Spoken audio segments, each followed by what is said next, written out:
more thugs and gangster Don Dollars, Scarfaces and wannabe Godfathers, blonde-headed divas even if it's locked up.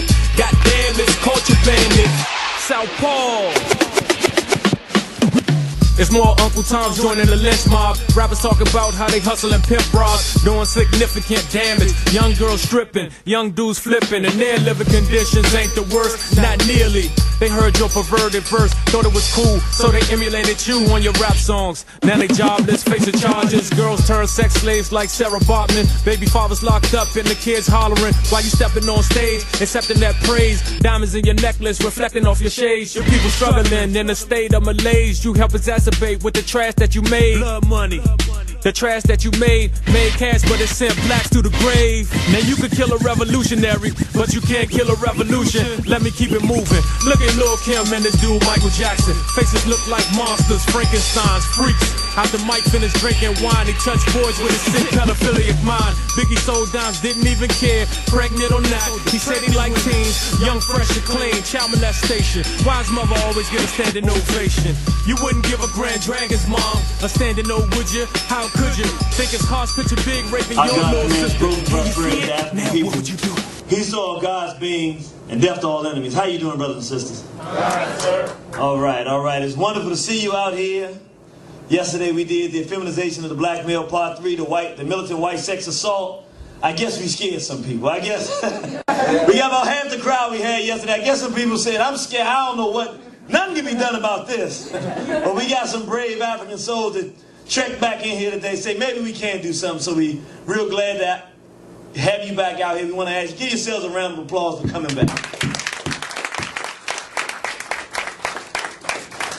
This is actually, what you're looking at here is the actual cover of the book. And I just want to say a few things about the book before we get into this lecture, because it's very important for us to know not just what the problems are, but some of the solutions. This book primarily is a war horn. It counts and gives us the information to understand where the threat is coming from, what's going on, and it gives general concept the fact that we are in a war. It's some rough chapters for you. I know particularly for brothers and sisters who are Christians. I don't know, if you might have to skip that chapter, you might not. You might be able to make it through. It's a rocky road, but what's in there is truth. And the reason, usually when you're putting out a message, you got to put out about 60% because you don't want to overload people. But Bobby Wright, brilliant psychologist, he told us that there's a time when the threat is so great, it's so great that you got to give people more, because the threat is greater of the end result if you don't tell people what's going to happen and where you're going than if you do. So that's the spirit the book is written in. We talk straight and it's the truth. And we try to go a little bit further than we would normally go, because we know it's a crisis time and a crisis situation. But when there are crisis situations and crisis problems, there's also these things that we call solutions. And so we've done, in this particular series, the Effeminization of the Black Male, we've done 3 parts. The first part deals with the origins of this misbehavior and how it came to be with black people. The second part deals with the political ramifications. As you look at that second video, it talks about how this type of misbehavior has impacted our movement as a people. The third one we just saw yesterday takes away our analysis more and shows the white sex offenders telling us what they intend to do. And we actually look at them from their point of view, what's coming. And so we've done all that part of analysis, and now we need to talk about what can we do. I want you to understand, brothers and sisters, in all of our visual documentation, we always try to give some answers. All of the answers for what we can do to fix the race cannot be given today. There are going to be plenty of things that are going to be left out. But the idea is this: we got to start somewhere and get a fundamental understanding of where do we start to begin as a black people. We see we under white sex assault. Where do we begin and go in the opposite direction? And so that's what we want to do today. We also have another lecture called Steps to Freedom that talks about individual things black people can do on a daily basis to change the condition we're in individually and affect global change. So we have a lot of different ones, and this one in particular, we're going to try to focus in on the white sex offense. We're going to go a little broader than that because there's some things we need to do on a broader scale that will help us move forward. But we're really concentrating on this white sex thing. And if you've seen part 1, 2, and 3, I encourage people to watch those, Because it's important to know what the threat is so that when you start hearing the answers and the solutions, they make some sense. And so without any further ado, I want to go into this. I want to remind brothers and sisters out there, the only way we can do this, hey, you know what? I didn't think about this. One of the first things we can start doing, this is not part of the actual lecture, but you know, it'll certainly help. We need to stop stealing from each other. We got brothers and sisters out there that's bootlegging this material, making it much, much more difficult for us to do this work. Brother Black Unifier left his job about 10 years ago and completely dedicated 100% of his time to doing this work. The brother's a DJ. The brother's a filmer. He filmed weddings and things of that nature. Has all these skills. He could be making all the money in the world, but instead of going and doing that, he's put his time and energy to trying to save his race. And for doing that, the thanks we are getting from some of these Negroes is that they take the videos. They don't dub them and give them away. They take the videos, make copies, and sell them, and make money and put food on their own tables and take food off our tables. So we ask you, brothers and sisters, please try to support us. Let us know when you find out where the bootleggers are, who the thieves are in our community, so we can try to affect some change so we can continue to do this work. Want to get right into it. Brothers and sisters, before we can do anything physical to change things, we got to start with our minds. And I put this up here because it's critical, and I know people say, no, I want to know what I can do right now. The problem with that mentality is when you try to act and do something with the wrong mindset, you're going to always end up with the wrong solution. You don't know what your end goal is. You don't have a world perspective. All we're going to do is bump right into each other. And so the question is, well, what is the overall mindset that we need to have? And it's nothing new that we need to look at. I put these two brothers up here, the Honorable Marcus Mosiah Garvey, Kwame Nkrumah. I put them up here. We got one brother right here on the west and one brother in the east with the same mentality. And that mentality is a worldview that's called Pan-Africanism. And what that means is, in short, that as black people, no matter where we are in the world, if you're in Brazil, if you're in Venezuela, if you're in Paraguay, if you're in Iraq, if you're in England, if you're in America, if you're in Detroit, you're in New York, or you're in Louisiana, you are an African, you are a black person. And we have things that are in common. And we want to work with one another to affect change for all of us. Anything that happens to any of us affects all of us as a race of people. Now, just for clarification purposes, that does not mean all people. It means black people. Right. Pan-Africanism is not pan-everybodyism. Right. See, the pit bulls don't get together and say, it's dogism. No, it don't work that way. They work with pit bulls. Now, when the other chihuahuas come around, there might be a problem. But definitely when the cats come, it's a problem. With black people, we want to be able to love Asians, but ain't no Asians sitting around talking about what they're going to do for black people. Right. But we want to talk about what we can do. We want to love Hispanics, and I'm not saying that we have any reason to have a beef with them, but surely the Hispanic community has their issues of their own that they're going to focus on. They're not focusing on our issues. And we want to, most importantly, we want to love our very enemy that put us in this condition. Well, we've seen what that's gotten us, and it doesn't work. Pan-Africanism means black people are responsible for affecting change in our own race, and we should expect, based on history, nobody's going to help us do it but one another. That's right, bro. In saying that, this is one of the key things. We starting off with our thinking because it's critical. If our minds are not right, no matter which road we take, they say, if you don't know where you're going, any road will get you there. Right. But we want to get to the right road and build something for ourselves as a race of people. And there's something very critical. Do y'all remember we used to take those tests when we were younger? And they would say apple, pear, banana, and then they'll say lettuce. And you got to figure out which one don't fit. It's very important because we're supposed to know where things fit. We got to be able to, and right now as black people, we don't have any concept and construct where things fit. In other words, when we try to determine who is good for black people, we don't have a parameter. And so I want to introduce the idea or concept or just some thinking that's critical for us as we move forward. A good dividing line for us to say, is a black person good for us or not? For everyday black people, if you want to say, how do I look? Because, you know, people, anybody put on the TV that's black, we think they're good for us. Right. Here's a measure that we can use to determine who are the people that are really going to be good for us in our future and are really working on our best behalf. The line is integration, brothers and sisters. We don't divide based on anything else. This is very simple. Those leaders that come before us like we see here, the Bobby Wrights, the Elijah Muhammad's, Master Teacher, the Black Unifiers, the Shaka Zulus, those who say it is our responsibility as black people to do for ourselves, and we have an enemy in the white race, no matter how they say it. That's one set and one group of leadership. And then these other Negroes that we see on the right side that tell us their ultimate goal for us is to hold hands with crackers. I mean, I'm so ashamed every time I hear that I have a dream speech. You mean the best you can tell me before you leave this planet, the most you can advocate for black people is that a little black boy hold hands with a little white boy.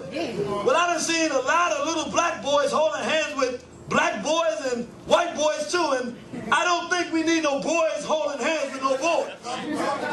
It just don't work. And even for you, sister, tell me how this gonna help you for your black boy to be holding hands with the little white girl. That means you don't have nobody that loves you. And so if that's the best that our leadership can provide, then guess what? They're not even our leadership.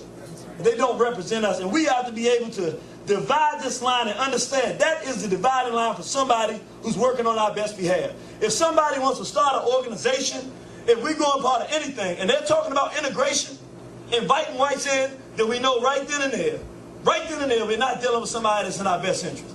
Very, very simple, very key, but it's critical. That is how black progress is destroyed.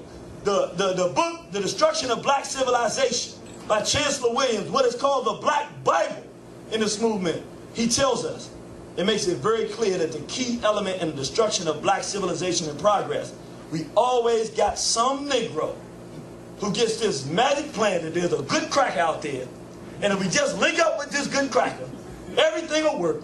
We invite that cracker in, and they destroy from the inside everything we try to produce. That's right. And so I say that to say it's time for a change of guard. We don't necessarily need a physical civil war, but brothers and sisters, as it relates to leading this race, we have to wrestle power from the integrationists. They do not have the mindset to help black people. They are not responsible vanguards, stewards of black progress. And the bottom line is, this community of black people who realize that we have enemies and they're in the white race, we know who they are, and that we're the only ones who are going to save ourselves. It is our responsibility. We are going to have to wrestle power from them. So I wanted to put that up there. Keep these things in mind. I love to show this picture. This sister Winnie Mandela and a lot of sisters here from the States. I want to talk about something our ancestor Bobby Wright talks about. It's called a social theory. A social theory. And basically a social theory is something that a group, a common thought, a commonality that a group has that focuses them, even when they're not around one another. They have never had to meet each other, but they can walk in the same direction because there's a common goal, a common theme that moves them and pushes them in a direction.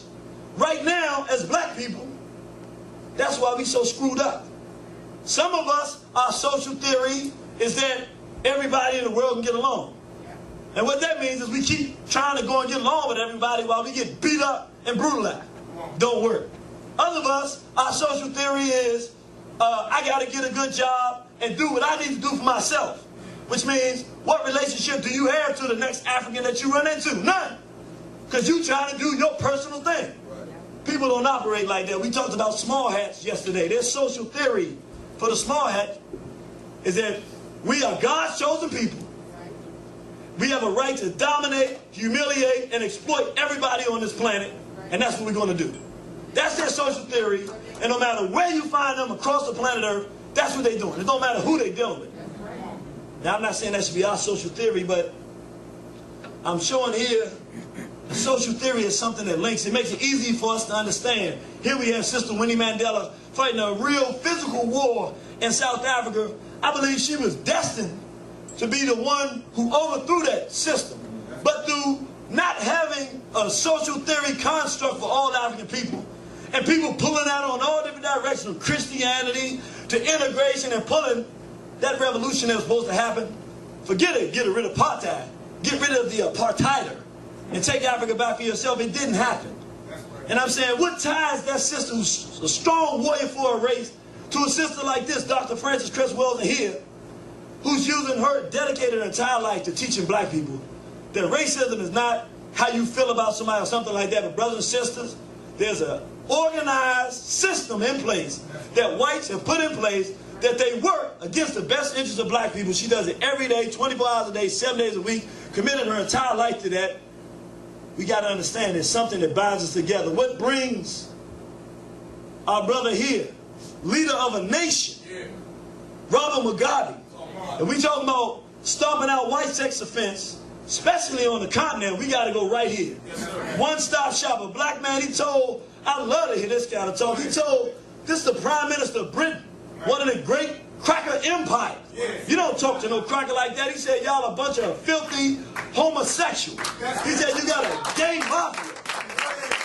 He called the British, he called the England. He said, it's a gay mafia of the gay land of your gay race. And he said the homosexuals are worse than dogs and pigs, because at least the dogs and pigs know the difference between male and female. I mean, that's a man. So you're not going to bring it here. Take your filthy practices back to yourself. And then we see here, the master teacher, Brother Oscar Quaid. Let's give him a hand, brothers and sisters. This is our soldier.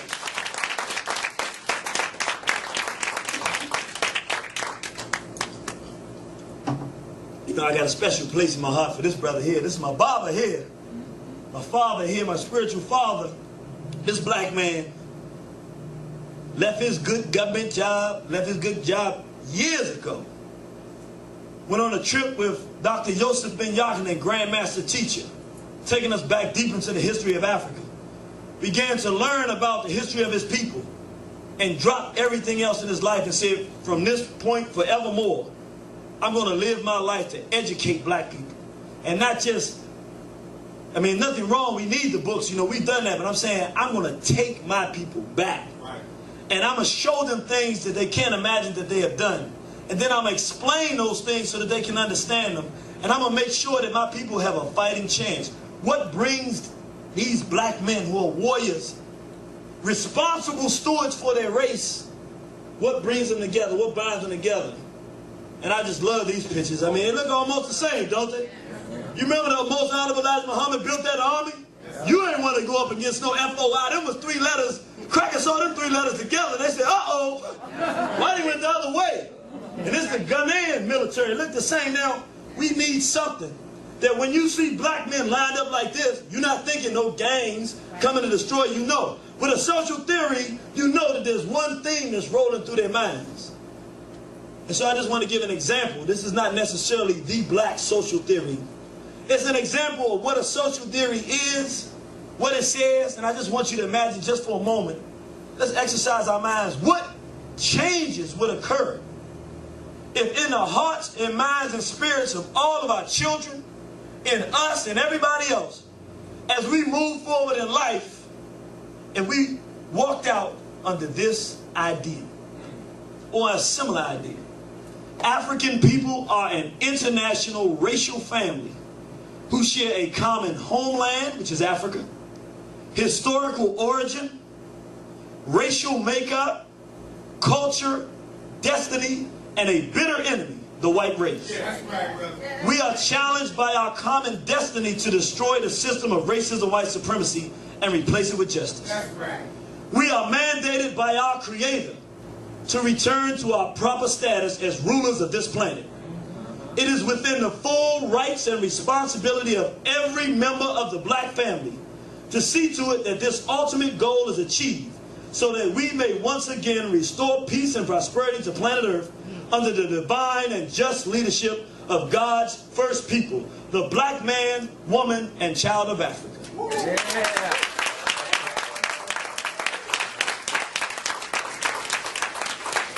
Brothers and sisters, if we got something like this into our mind, and in every area of our people activity, this was what was driving us, we can't lose. How you going to beat the black man and the black woman together? You can't do that. So we're going to move on. We're going to go through this. We're going to move kind of fast. We do some things just to give some ideas. But in starting out, saying, how are we going to fight this militant white sex assault? We just said we got to get our minds right and have a common goals and aims. One of the most important things, brothers, is education.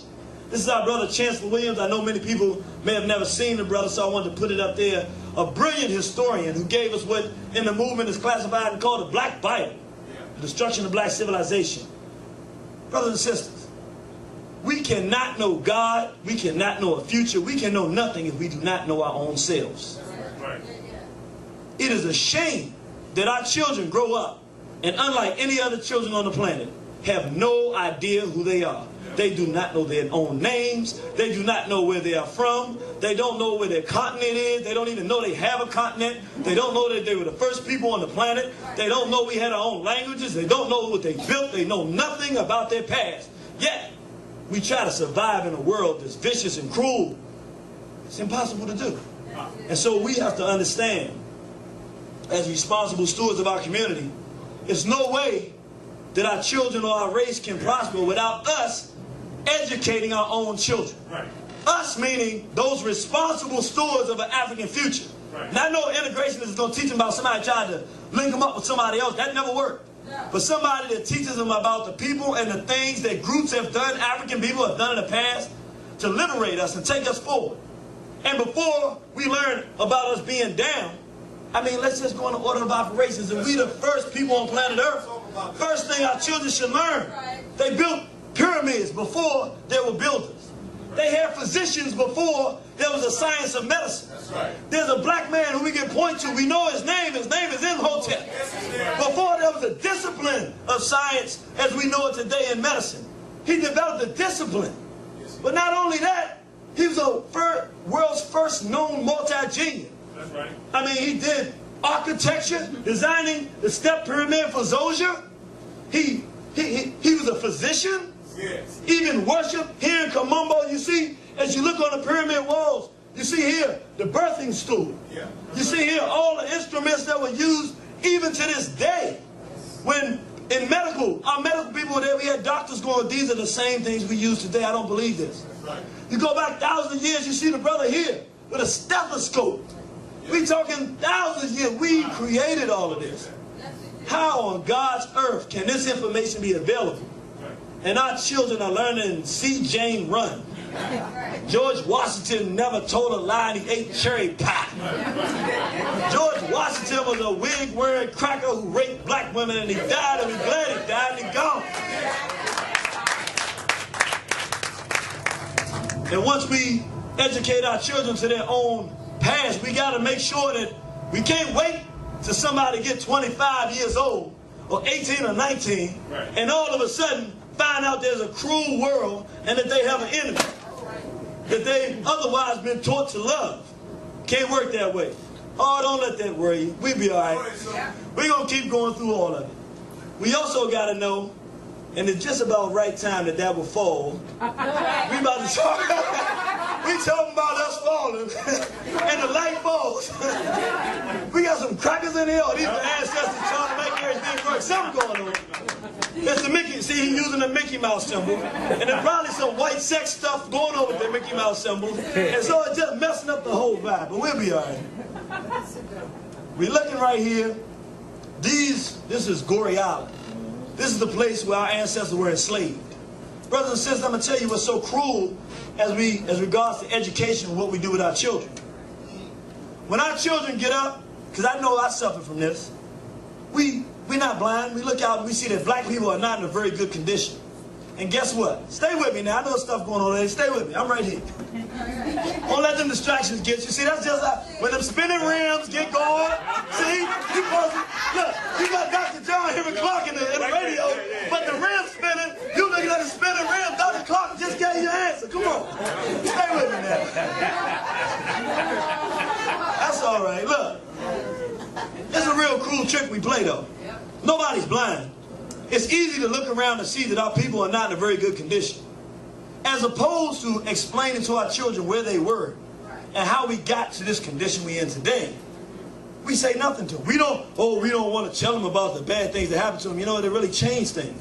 Because it's one thing for someone to feel that they're in a bad condition and think that they've always been like that. Well, if it's always been like that, the assumption is what? It'll always be like that. But what happens when you know you were the best and you were better and higher, in a higher position than everybody on the planet, and now you see you in a lower position and you find out who put you in there and how they did it? What do you want to do? You want to get back. You know you can because you did it once. It's hard to tell somebody done something once they can't do it. Right. You can tell somebody don't know that they done it that they can't do it, but it's hard to tell a man or woman who's done something before that they can't do it. So we got to understand education is critical, brothers and sisters. We got to know about what happened to us. If we don't, see, we think that black men and women can't get along today. It ain't that we can't get along. Things have happened to us and are happening to us that are creating a void between us. Yeah. Right. But if we know who we were historically, then we look and say, if that was our relationship then, and we're in this relationship now, we need to work to get back to who we are. Yeah. So education is critical. And I just say this real quickly, talking about some of the fundamental things. I remember when I was little, I didn't really get it, but you just do it for fun. You know they used to have the little things when you're teaching children, and the girls would do the little things with the doll babies and the mother thing, and the boys would have the trucks and firemen and all that kind of stuff. Right. In this era, this white sex thing where they're trying to confuse gender, we actually need gender training again for our children. Yeah. So I'm saying when you got real young children, it's very important. You got to get off this feminism stuff, sisters. It ain't about that. We're talking about the fact that if they're trying to confuse our children towards gender, we need to determine, hey, a girl is going to be a mother, a woman, and so there are things she needs to understand about womanhood and motherhood. A boy is going to be a father and a man. There are things he needs to understand about manhood. Let's start having them act these roles out very young, so that they won't become confused, because the very aim of the society is to sexualize and confuse them. I want to just show a few things here. What are the things we need to do as it relates to education to change the scenario? One, most important thing, own and finance our own schools. Brothers and sisters, the bottom line is this. Why are the Palestinians having so much success in fighting? Why do they have such a drive? Why are the Iraqis willing to fight for their own freedom, even though they have superior weapons coming against them? Because they teach their children. And they teach their children in an environment they live in. We live in an environment with racism and white supremacy. Our children should know from the time square one. They should know that they're in an environment that's trying to work against them, and they have to fight against that environment. Everybody teaches them to relate to that, but instead, look, we don't understand. We just, well, if I just teach them that, they won't get it. Look, on the test, the question will be, what year did George Washington, the American Revolution, what year was that won? Now, the white child sits there and says, well, George Washington, he ate cherry pie, never told a lie. I relieved that was 1776. He gets the question right on the test. The black child says, that's that wig-wearing rapist who raped Sally Hemings and died from that cold and got in the slave quarters. That was 1776. The answer's still right. It's multiple choice anyway. They might have a little bit of problems when there's a comprehension part, but they got to write stuff out. But we can work through that. Develop rites of passage programs for our own youth. It's very important. There needs to be things central in black communities where boys go through a process where they now know that they become men. And it needs to be a process. We've done this for years. This is how our people do it. We need to get back to that idea. And it doesn't always have to be complex. We just went to a sister, and this sister not even necessarily a nationalist, or just an everyday sister. She said, my son is 17, this is a hard world.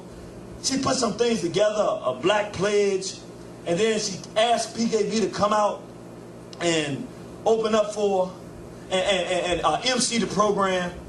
And it's just a young, everyday 17-year-old brother out here whose mother loves him.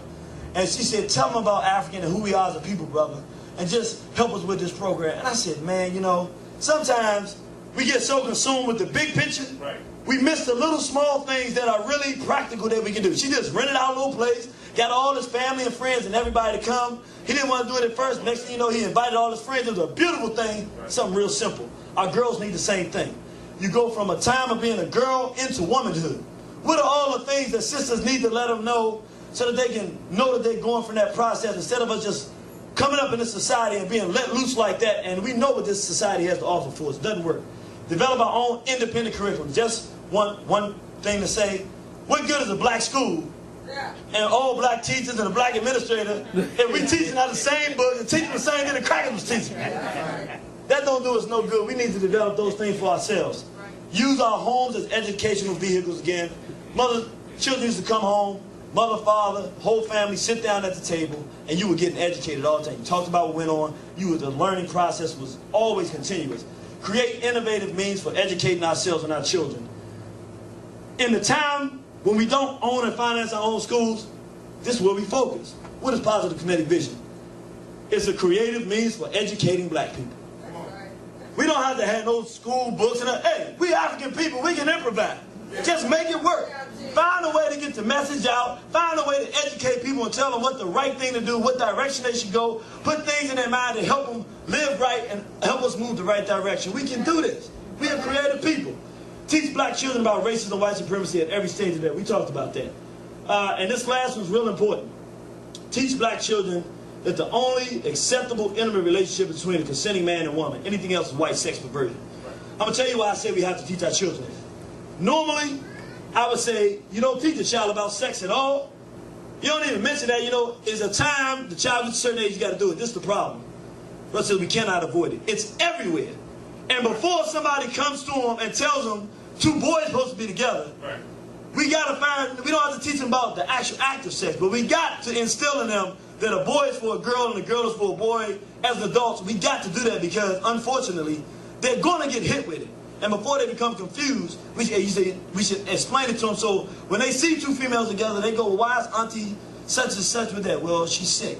Yeah. She's with a lady. What's wrong? She's sick. Yeah. And until she gets better, you can't be around her. Now, you ain't got to go much further than that. But the child knows that a woman with a woman is sick. And I don't want to be sick when I get older. I want to be healthy, and that's good enough for everybody. It ain't that hard.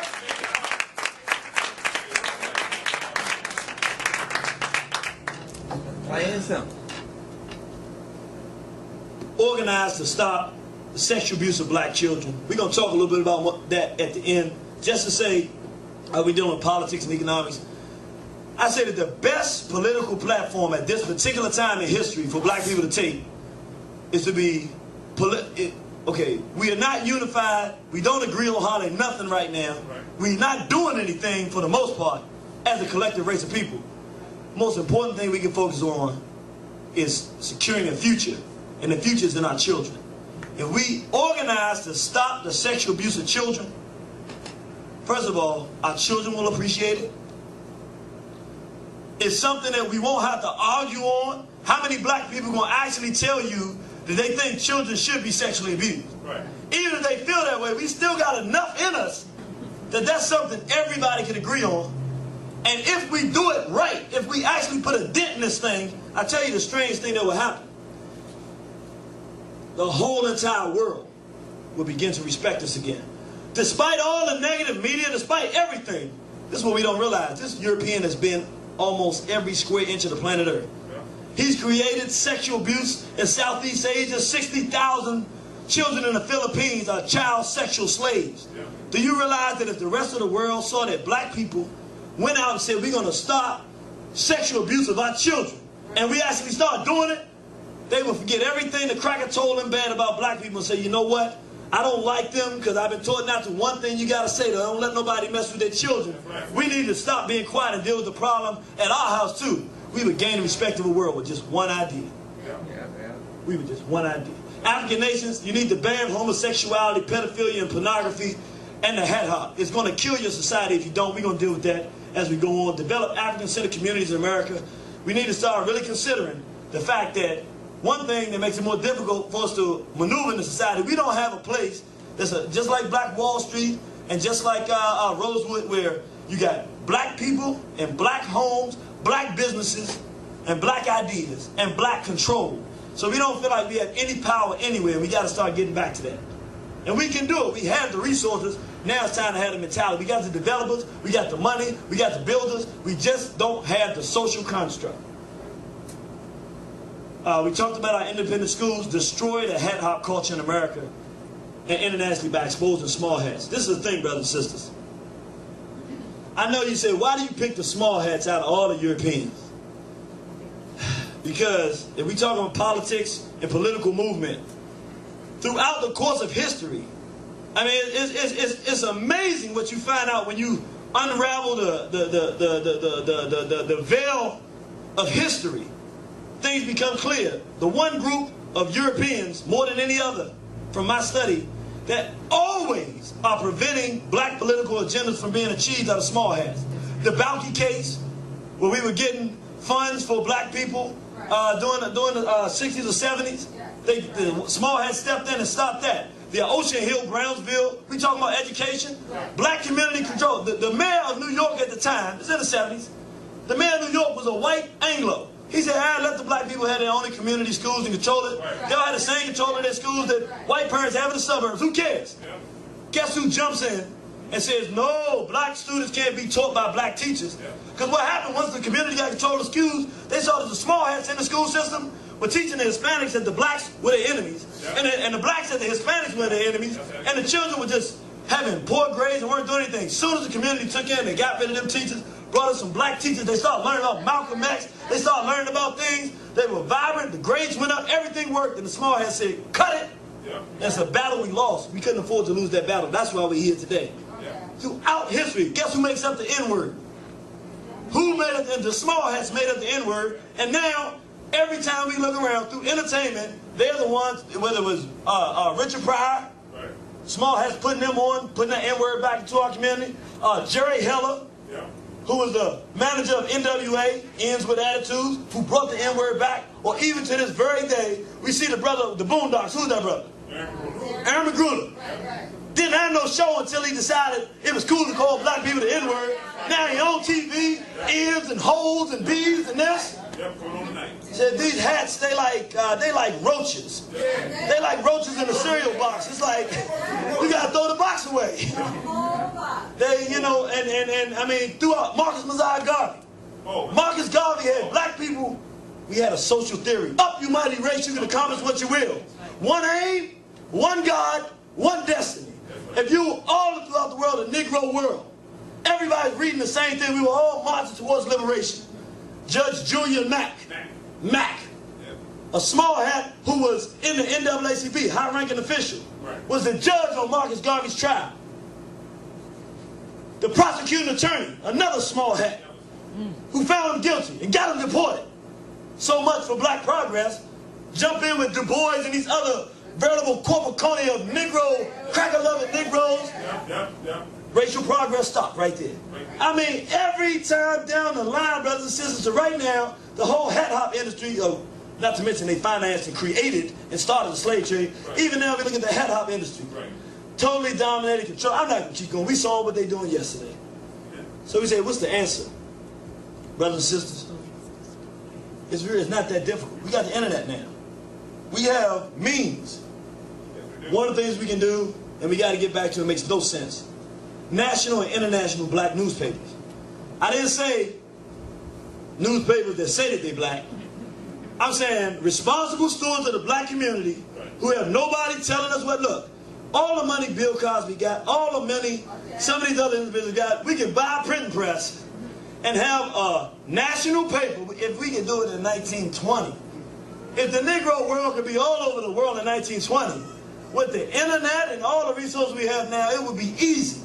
We just got to cut the integrationists out the picture. And put together, we would all be moving on the same thought. And we could expose what the small hats are doing. National and international black radio programs. You know, it might seem like those things are small, but when I grew up, part of my conditioning, thanks to my mother, I listened to WOL.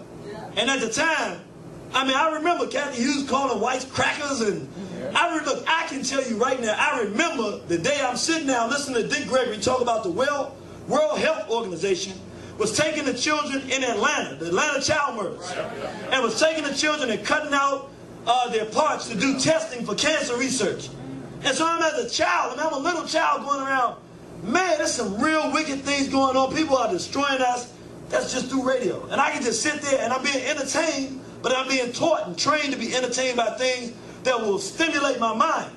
And it will make me have even a greater love and feel a greater need to do something for my people. These are very important. Right now you got brothers and sisters using the internet, which is a great way to expose information to people. And what I'm saying, brothers and sisters, we got to go back and take some of these airways back. We have to do it. We can get our message out just like everybody else does. National and international black television programming. Look. Look. Look. The homos got logo. G4. HBO. Cinemax. Showtime, Comedy Central. You telling me the white sex community, individuals whose idea is to sexualize children and to promote sexual degeneracy, can own all the airwaves, and we don't have enough oomph, or whatever you want to call it, in our soul to go out there and see to it that our position is pushed throughout the world? You telling me that Zimbabwe on their national TV, instead of watching queer-ass folk, couldn't be having this in right now? All the people sitting down watching the master teacher, or watching Dr. Joseph Ben Yakinen, or watching The Great and Mighty Walk by Dr. John Henry Clark? When do we decide we're going to take control of something, and if it's not openly available for us to get it, let's make it available. We can do whatever it is we choose to do. We got to have a mind to do it. I want to say this, brothers and sisters, as it relates to the media. We're talking about politics. I intended to do it just to show an example. I didn't do it. Sorry about that. But I'm putting up here the Federal Communications Commission. This is the FCC, Enforcement Bureau. Here you see, for anybody listening that can't see, you send it to the Enforcement Bureau, Investigations and Hearings Division, room 4C330, 445 12th Street, Southwest, Washington, D.C., 20554. What am I saying with this? We got to start getting creative. They're aggressively sexualizing children. There's even crackers in this country that wouldn't like that idea. We need to start using our creativity. Look, we got brothers and sisters at home. You got your VHS recorder or your DVD recorder machine. What you do with it? Nothing. Tape was on. You know what? When you see an episode of South Park and something that's outlandish, go ahead and hit your record button. Put it in there with a letter saying this is absolutely irresponsible, send it in. You know what happens? The more people start doing things, you know what? Because there's somebody at the FCC just like you. Just a black person with a job who don't know what's going on. Or even somebody white who would think they was responsible. They happen to take a look at something. What are these people sitting there? See something that's outlandish, and guess what? Ain't got nothing to do with them loving us or nothing like that. Somebody wants to stop something that starts. How many of us are seeing how bad what's going on television is? How many of us have witnessed that? Could you put your hands up? How many people can honestly say that you made some type of effort to go to the powers to be to do something about it? We got one sister in the back. I can't even raise my own hands up. And I'm over here saying we need to do it. Hey, it ain't that hard. There's somebody out there, as a matter of fact, who's hearing this message, who this is what they're going to decide they're going to do. They're going to get this filth off TV. Go about. That's one way, you know, place to go. If it's other places, you got to go, but find methods to do it. We can get some of this stuff off. But I'm going to talk about labor. I just want to talk real quickly. We see Brother Marcus Garvey here. I just think it's a shame. Almost 100 years ago, he said we're going to start trading with our brothers and sisters in Africa. We're going to use our resources to exchange. And to this day, we're still not doing it.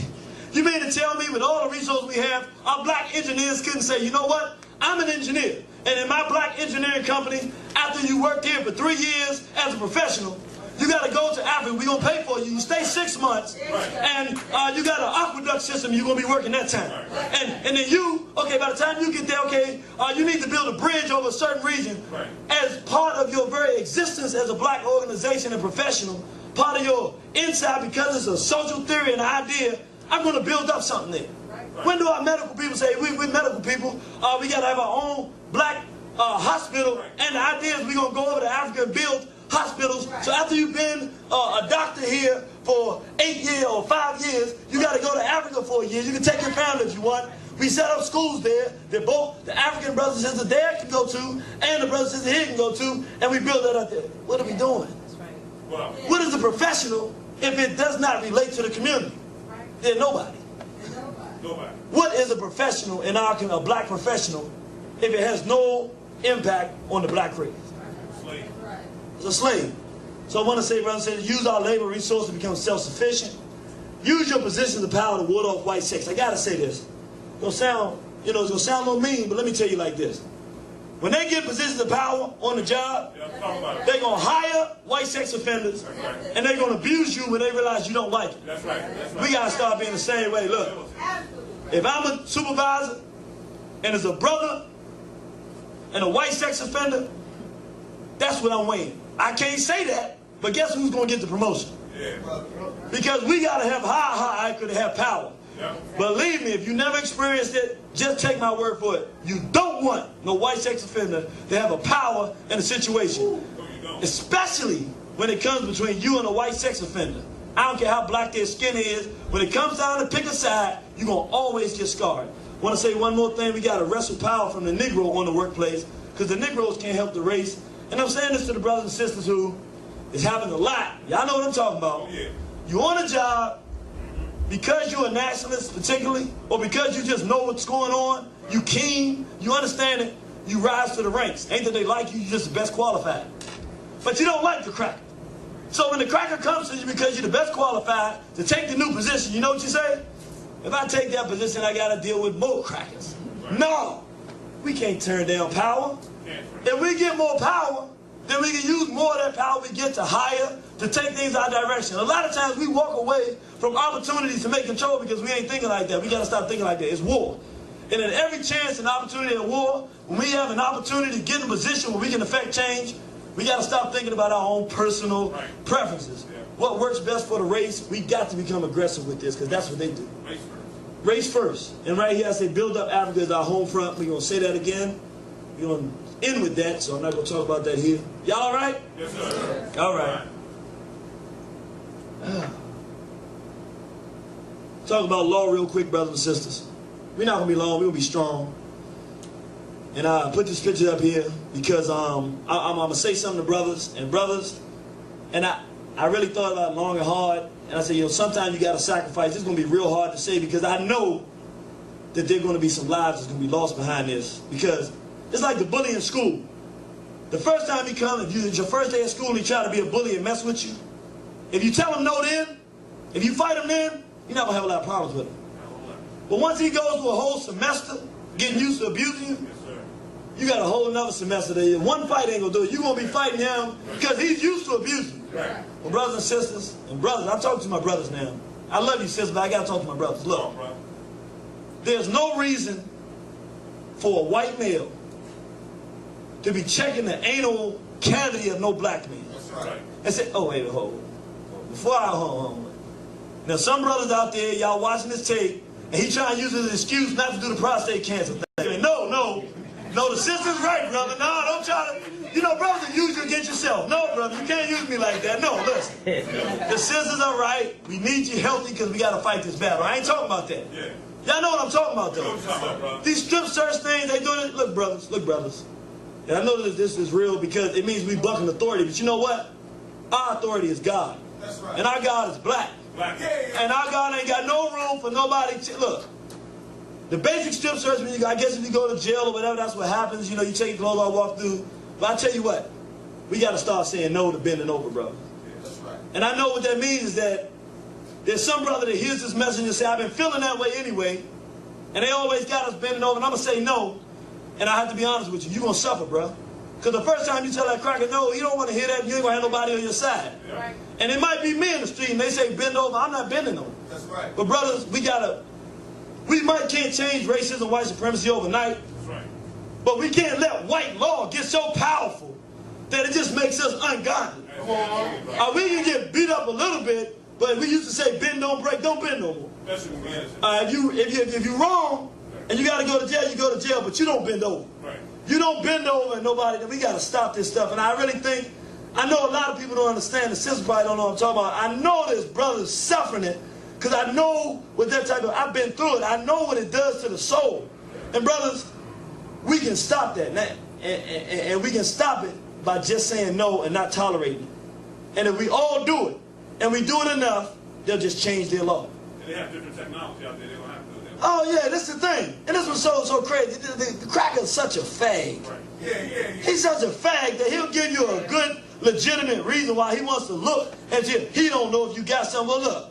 If he can send a damn ship all the way to the moon, you mean to tell me he got stuff, x-rays, he can put through a bag and he can look through the whole bag in the airport, and if you got a little piece of metal clip that you use to file your nail, he gonna pull it out and tell you got to go. You mean to tell me he ain't got no technology that if you walk through a machine, he can tell whether you got a weapon? Yeah. It's ridiculous. He just a fag and he just like what he do. He likes sex and aggression. And if you don't like sex and aggression like I don't like sex and aggression, brothers, let's say no. Talking about law. Remember we said laws wasn't enforced. And we need to start enforcing our own behavior, brothers and sisters. One, we need to stop the fight to bring an end to those strip searches. You know, I just explained what we're talking about with that. Stop the criminal behavior, including gang affiliation.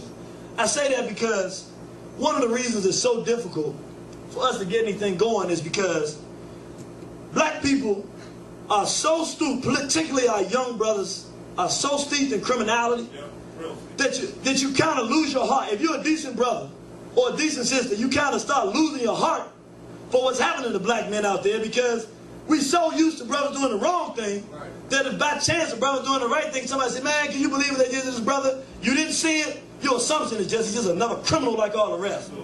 And so all the criminals in our community, gang, all it does is make the sex situation work. A brother was telling me, brother Amar Rashidi, about he's going into the jails and what they got going on now with these gangs in certain places in the South and across the country. They'll take one sister, all of them will rape the sister, and the baby is a crip baby. Right. That's it. So this kind of stuff, I know, brother. That's why I said we got to get out of this criminality, because it leads us right into this white sex. That aggression, when we start adopting that aggression of the European, leads us right into this sickness. And so we got to get out of that stuff. Organize to stop white sex misbehavior of black men in prison. Brothers, if you in that system, what are you doing? You in that system, you there, you can't go nowhere. You might as well make the decision, you know what? If you stop doing the white sex there, if you stop doing the white sex misbehavior in the prisons, it would stop out here.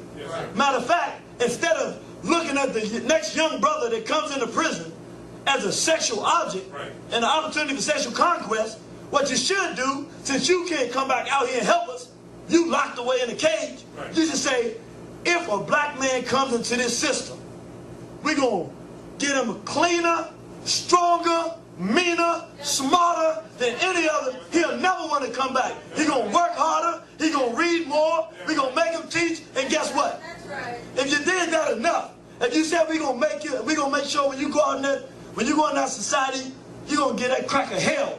You know that what they'll start doing? When your time to give you a sentence, and he starts seeing that all his problems are coming from these strong soldiers walking out of this black male manufacturing plant as opposed to a feminization manufacturing plant, he gonna start lessening them sentences. He gonna stop sending you so quick. Oh, you stole a car? Well, let me send you over to this place because he don't want you going in there because them brothers in there gonna straighten you up. Straighten our brothers up instead of bending them over.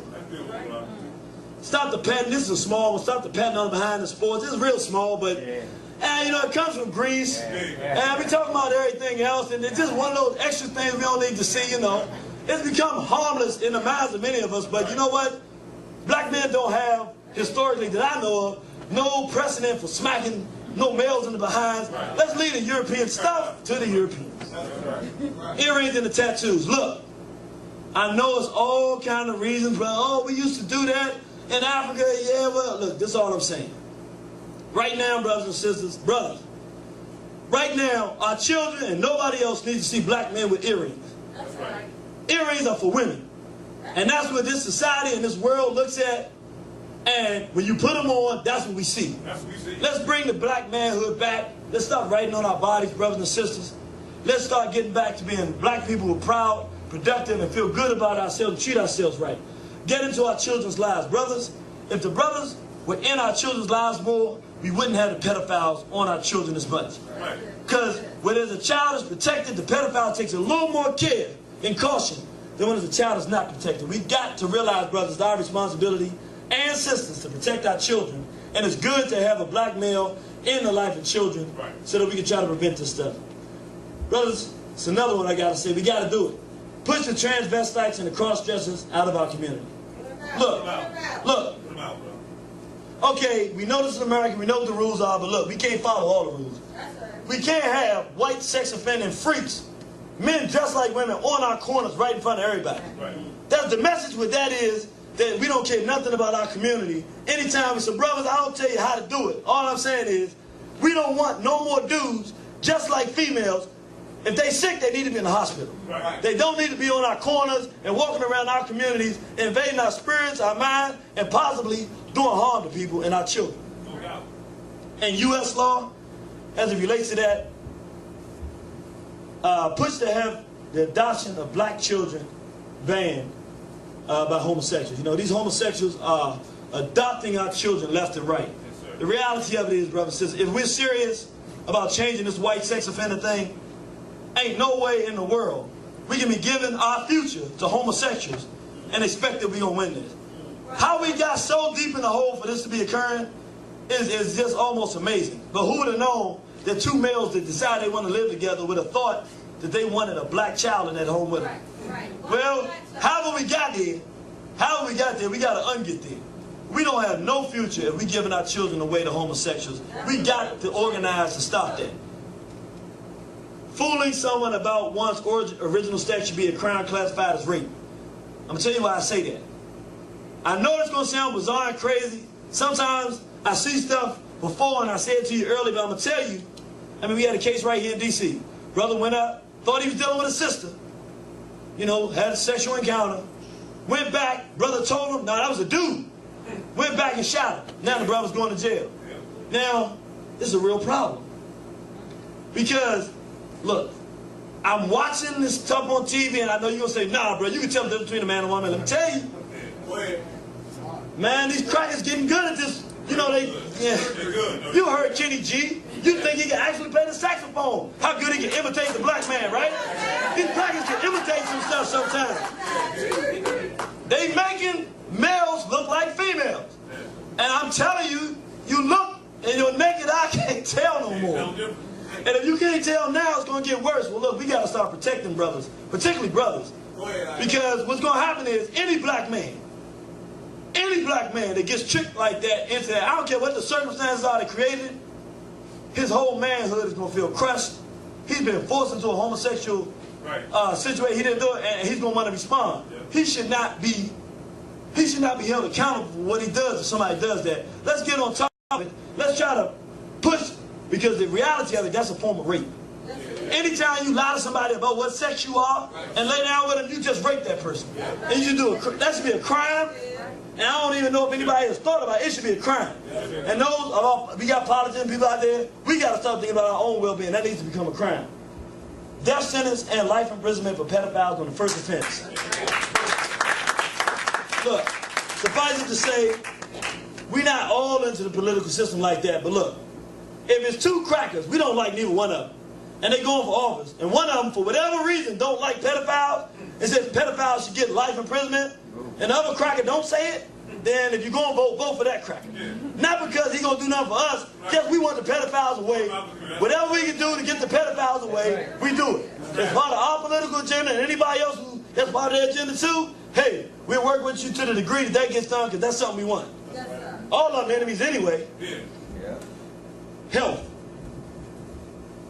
Brothers and sisters, and this is when we go back talking about black professionals. And this is real important. Our community is absolutely positively sick. We got more psychologists, psychiatrists, social workers, and all this stuff than we can possibly count. Yet, how many health centers do we have in our community? I say that this thing they call a church should be replaced with health centers. And we got enough sickness and illness in our community that instead of on every corner of us having an ice house for the spiritual enslavement of black people, we should have a place that a child can go who's depressed about life, who's not doing good in school, a brother or sister who's been sexually abused, they can go and sit down and people will help them. We should have places, and we need them just like, you know how you see 4 or 5 different churches there? We need 4 or 5 different health, and we got enough professionals, but you know what they're doing?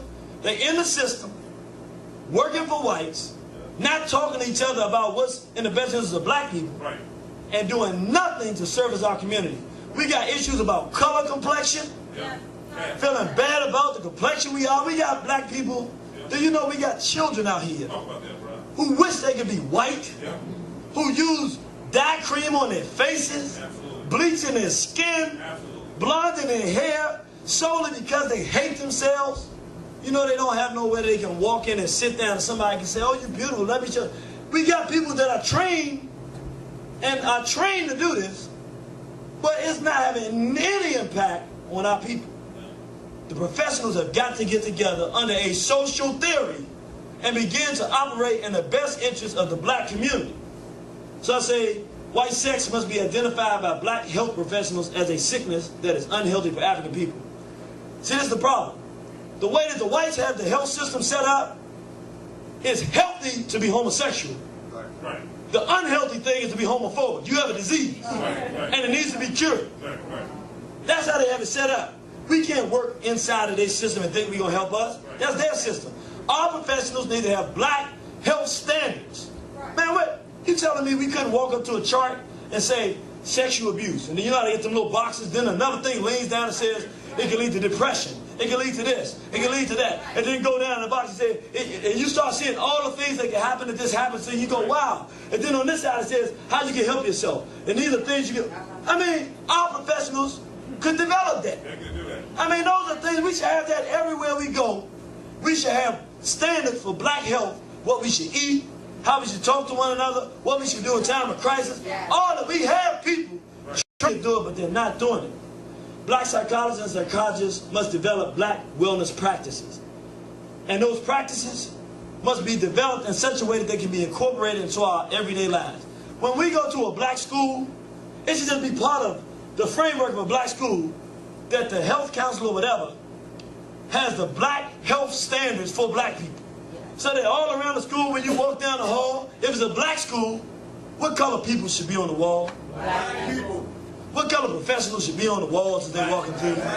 What kind of heroes and sheroes should they be looking at? It ain't that hard, is it?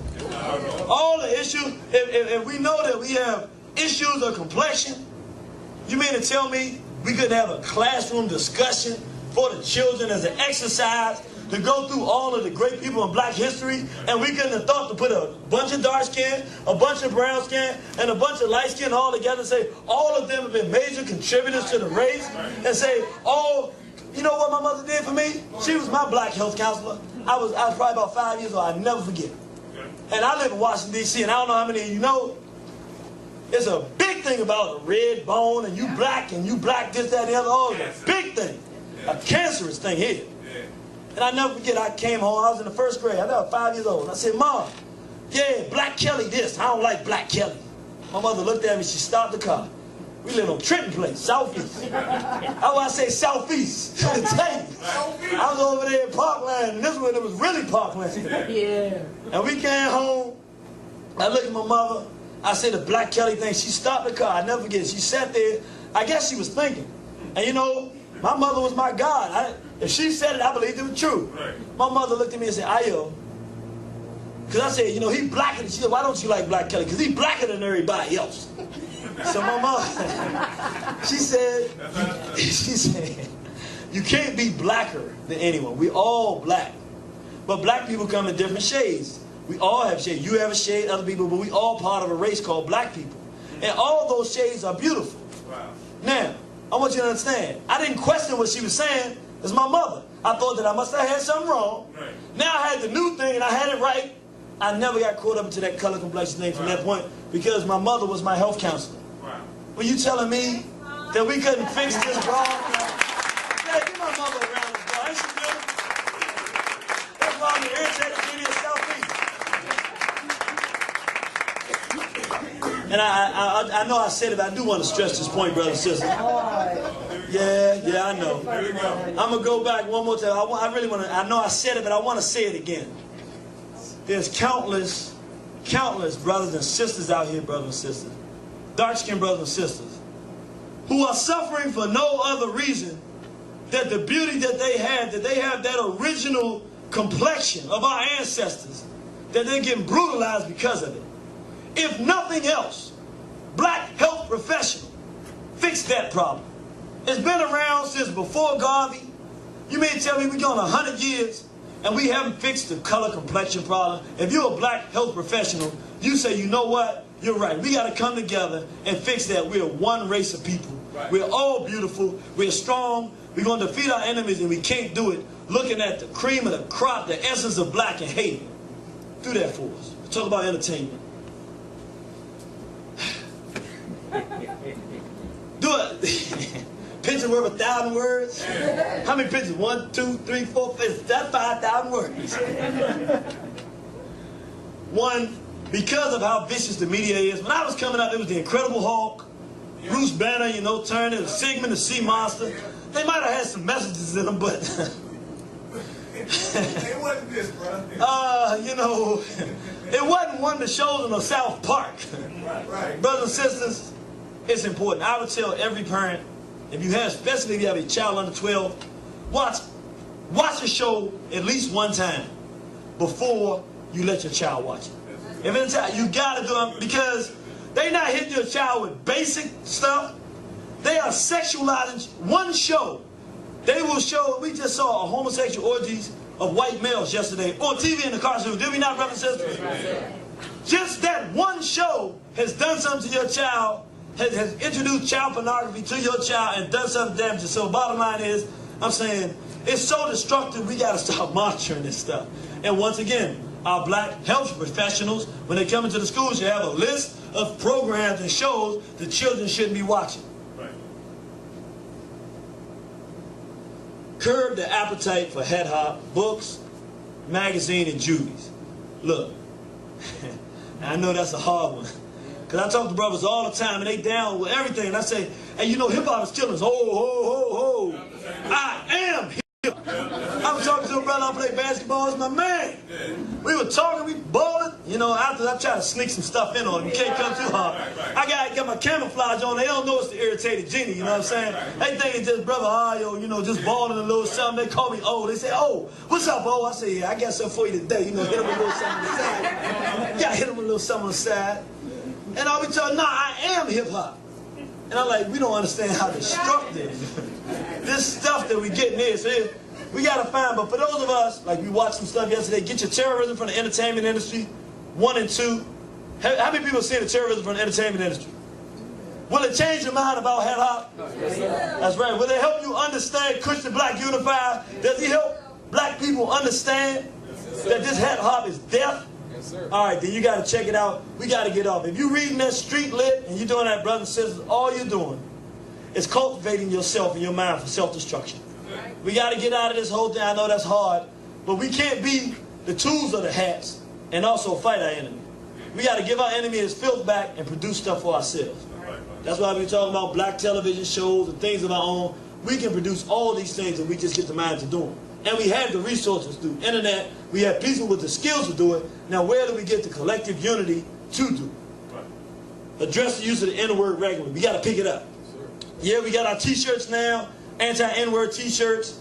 We've been pushing it, putting the videos out there, but we need brothers and sisters every day in your everyday life. I was talking to a young brother playing basketball again, talking to him. We had a big argument on the N-word. And I didn't think he got it. Came back next week. He said, man, I went back and told my girlfriend what you said. We was talking about you right, man. We got to stop using the N-word. But then this young man made me so proud. I said, I love me some black people.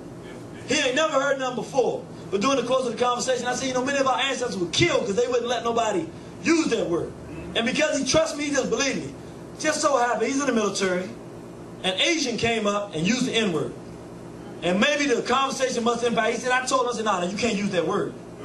And the guy said, no, I'm cool. He said, you cool, but you can't use that. A bunch of my ancestors died, so that word will stop being used. You will stop using it. And then he said, so I made him stop using it. He said, man, but the brothers started getting mad at me. And I said, man, y'all should be on my side. And I said, you know, let's get that brother a day. Let's get a day around the Lord. That's how we're supposed to do it. You don't just get a message and find out what's right and you do what's right. We got to push it. We got to get more aggressive. So in your conversations, we got to do it more frequently. If you're doing it now, do it more frequently. If you're not doing it, when you hear that N-word being used, say something. Let's be repetitive. Let's start getting aggressive with our position. That's right. Especially that Aaron Magruder, I'm sorry, I already said it. Somebody needs to get the message to Aaron Magruder. Do not be used like Oprah's being used to kill your race. Because we know that the hats are behind this stuff, but they're tools. You know, when you go into a battle, you got a sword and the enemy got a sword. You don't like the enemy, and you don't like his sword. That's right. So both of them get in some trouble. In the case of a war, we're at war now. We're in a fight now. You cannot be working against us and expect that we're going to sit idly by and allow it to happen. Get on board, do the right thing, join your race, get on the social theory, and let's go the right way, because other than that, you're going to force us to respond to you.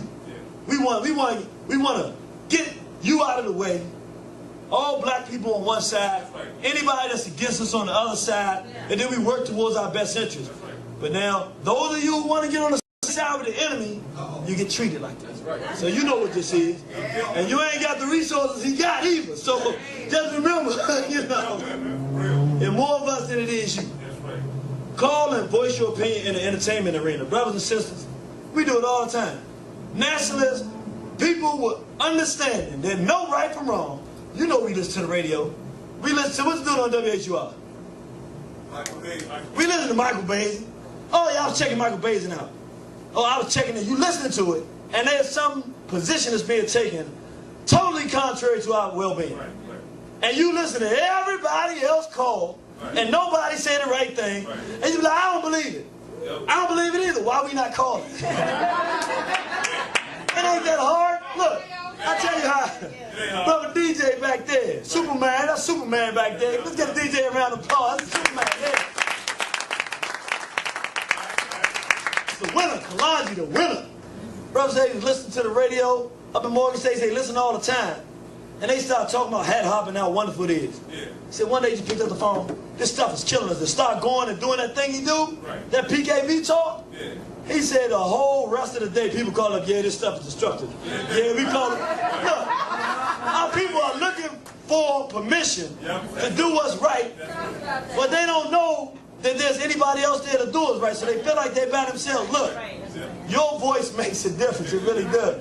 Use it, and use it frequently. We're leaders.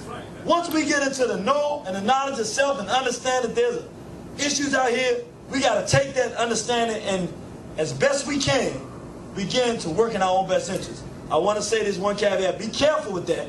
For some brothers and sisters say, they get this message and they say, I'm going to go to my job tomorrow. Wait a minute.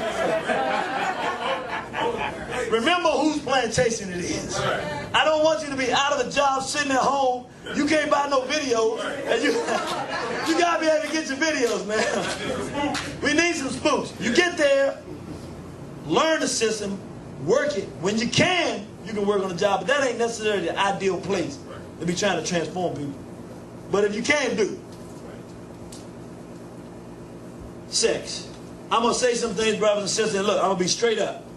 I know the sexual climate that we're in. We in Rome. We've been exposed to Romans and the things Romans do. I know the reality. But I got to put these things up there because there is a future. And because there is a future, I'm not looking at where we are. I'm looking at where we need to be. So I'm saying these things to help us to cut off the direction we're going so we can get back the right direction. I'm not trying to be overly critical of anybody because I understand we in Rome, we've been exposed to it. Drop the pornography from our diet. It's a doorway to the caves and hills of Europe. This is the thing, brothers and sisters. It can't help us nowhere in the world. Pornography, all it is the introduction to European sexuality.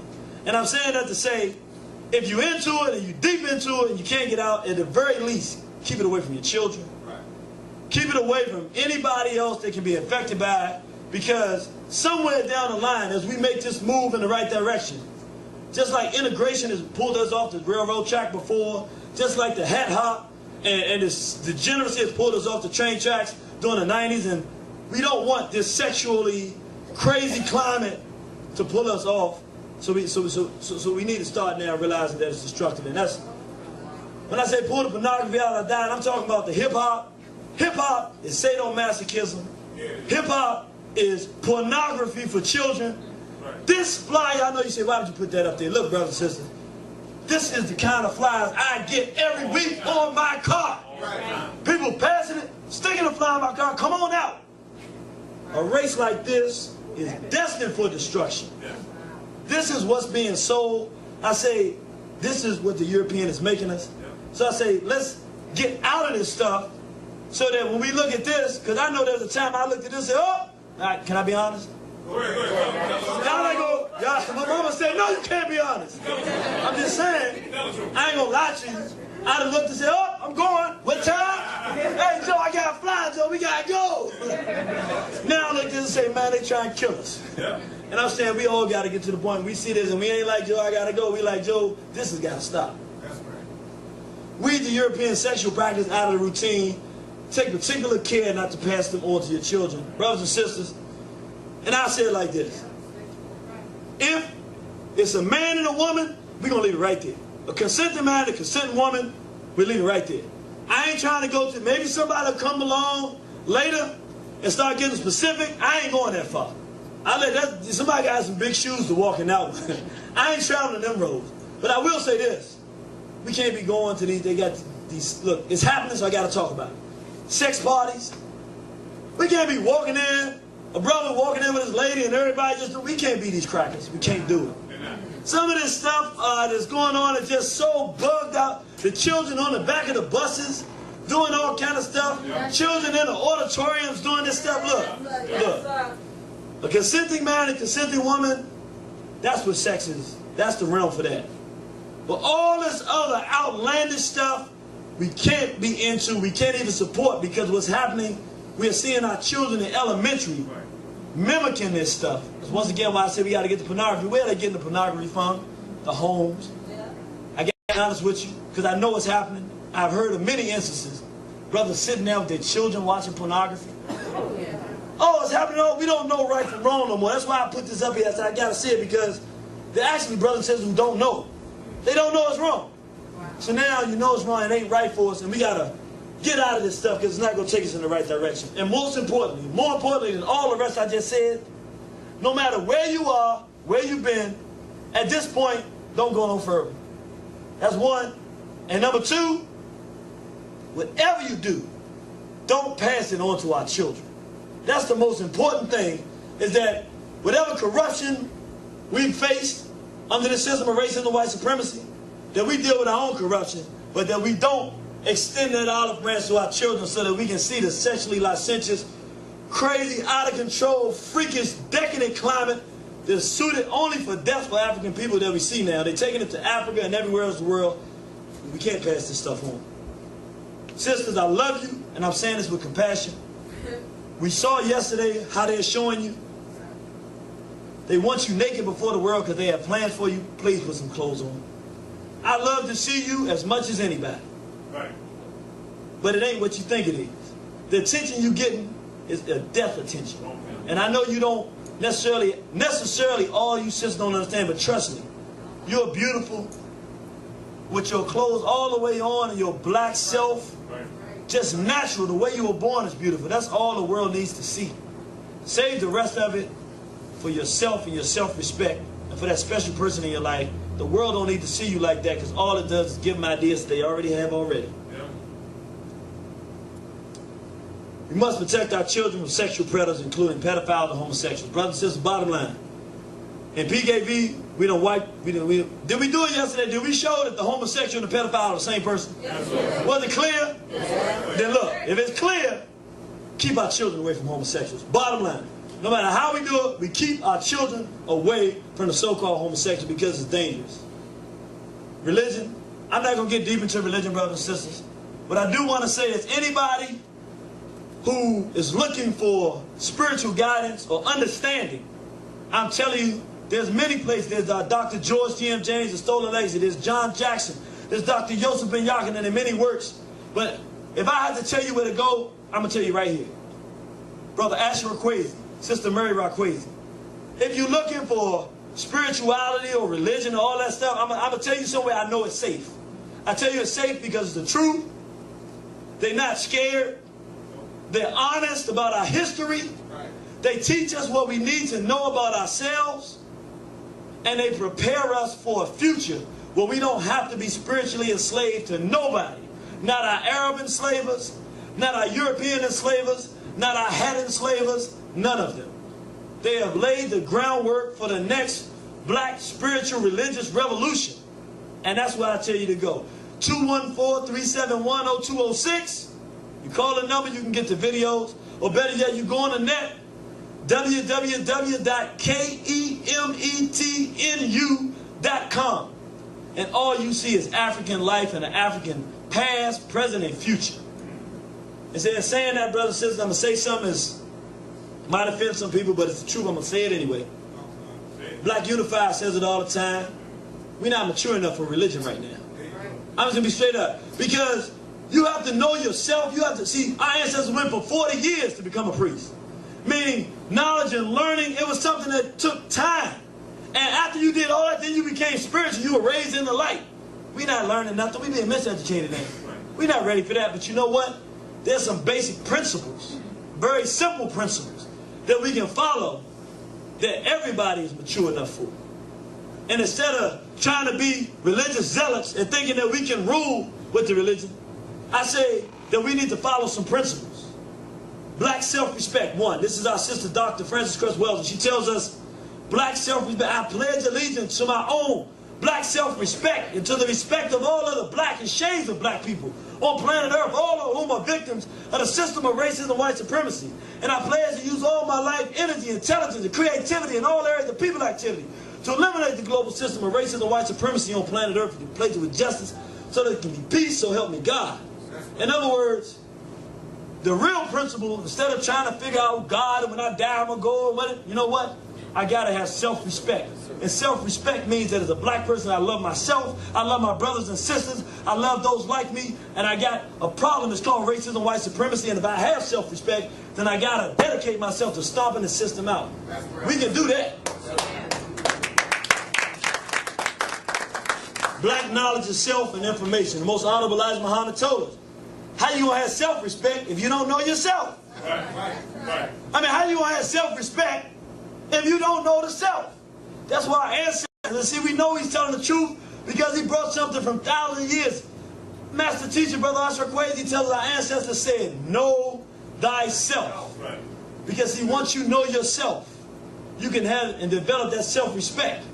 Then you can look at everything else around and understand it. Know where you fit in. You know your friends. You know your enemies. You know the right direction.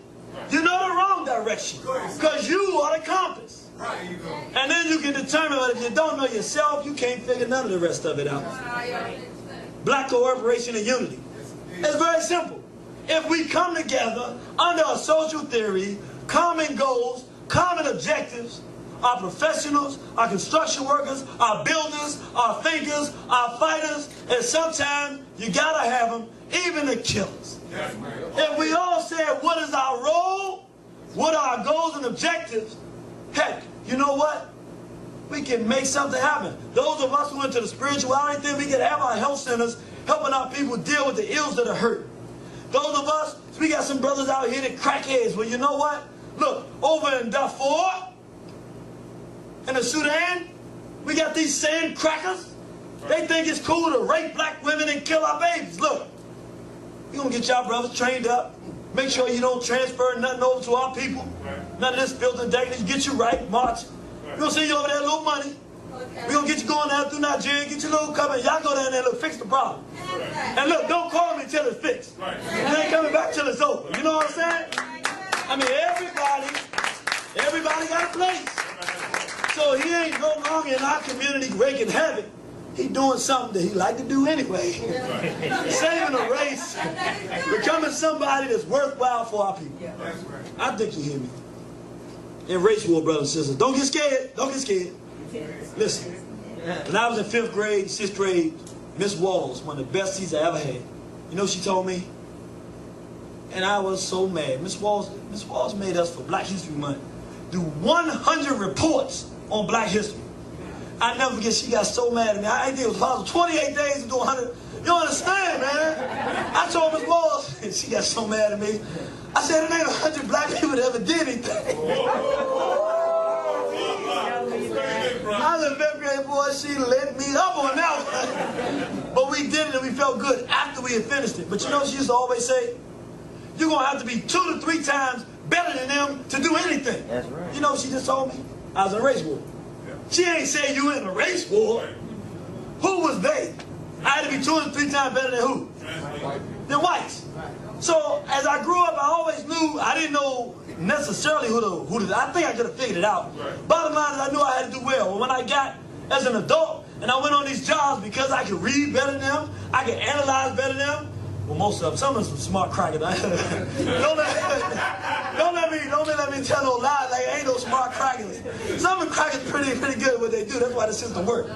But in general, for the most part, they're just a race of degenerate idiots. You know what I'm saying? They can fight like hell though, and they tricky. They can't fight one-on-one, but that ain't how they fight, so it don't matter, right? That don't matter. See, the hyena ain't good by itself, but he don't fight by himself.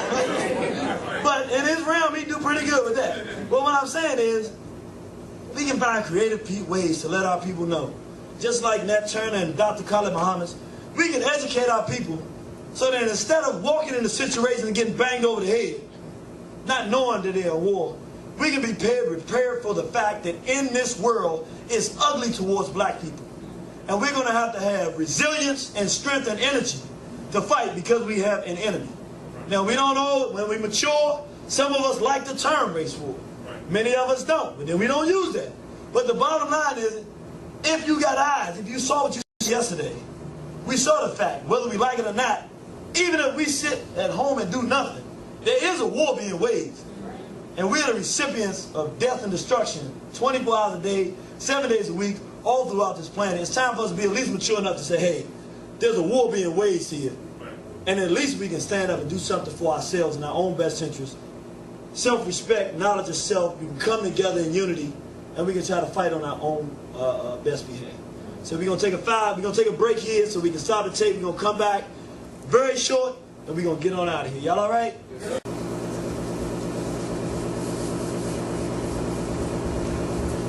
All right, brothers and sisters, we back live and direct. Y'all all right? Are we getting some answers today? We got to have some answers. A lot of questions, a lot of problems. We know the things that are going on. So we're getting some things we're going to go back home and think about and implement and do. All right, well, I feel good about that. Well, I know you didn't think you was coming to warn the horizon. Black resistance to the white sex assault. We ain't going to get no war. I mean, far be it from me to do any lecture and not try to slide it in somewhere. This ain't just somewhere. This is, brothers and sisters, as we move forward, every 20, 30 years or so, we change our minds about our condition. We decide we want to do something, and we start moving. Before we talk about really moving, I'm going to say some things that are going to be difficult for people to take, but I believe it's time, and we facing a real threat. Some very fundamental things that we have to understand. For instance, and I want to take us, I like using analogies because analogies help us to understand. If you have a hyena, I want you to put yourself, would y'all rather be lions or hyenas? I want everybody to be on board. Everybody like the lions better. Okay, we're going to be lions. Okay, we lions. When somebody comes up to you, lion, and says, which are the good hyenas? What is your answer? No. Wait a minute. What about the lion? What about the hyenas when you were walking through the wilderness and they could have jumped you and killed you, but they didn't? Are those good hyenas? No. They not? He was full. He was scared. He was by himself. Oh, he was scared. So wait a minute. He already eaten. He already ate, so he wasn't hungry. Yeah. Well, what about the hyena that the little cub had gotten lost, and the hyena brought the little cub back and said, here's your little cub. Is that a good hyena? He crazy. Yeah. Oh, she said he's a pedophile hyena. He took him away for 2 months. So we got a Zeus and Ganymede, hyena.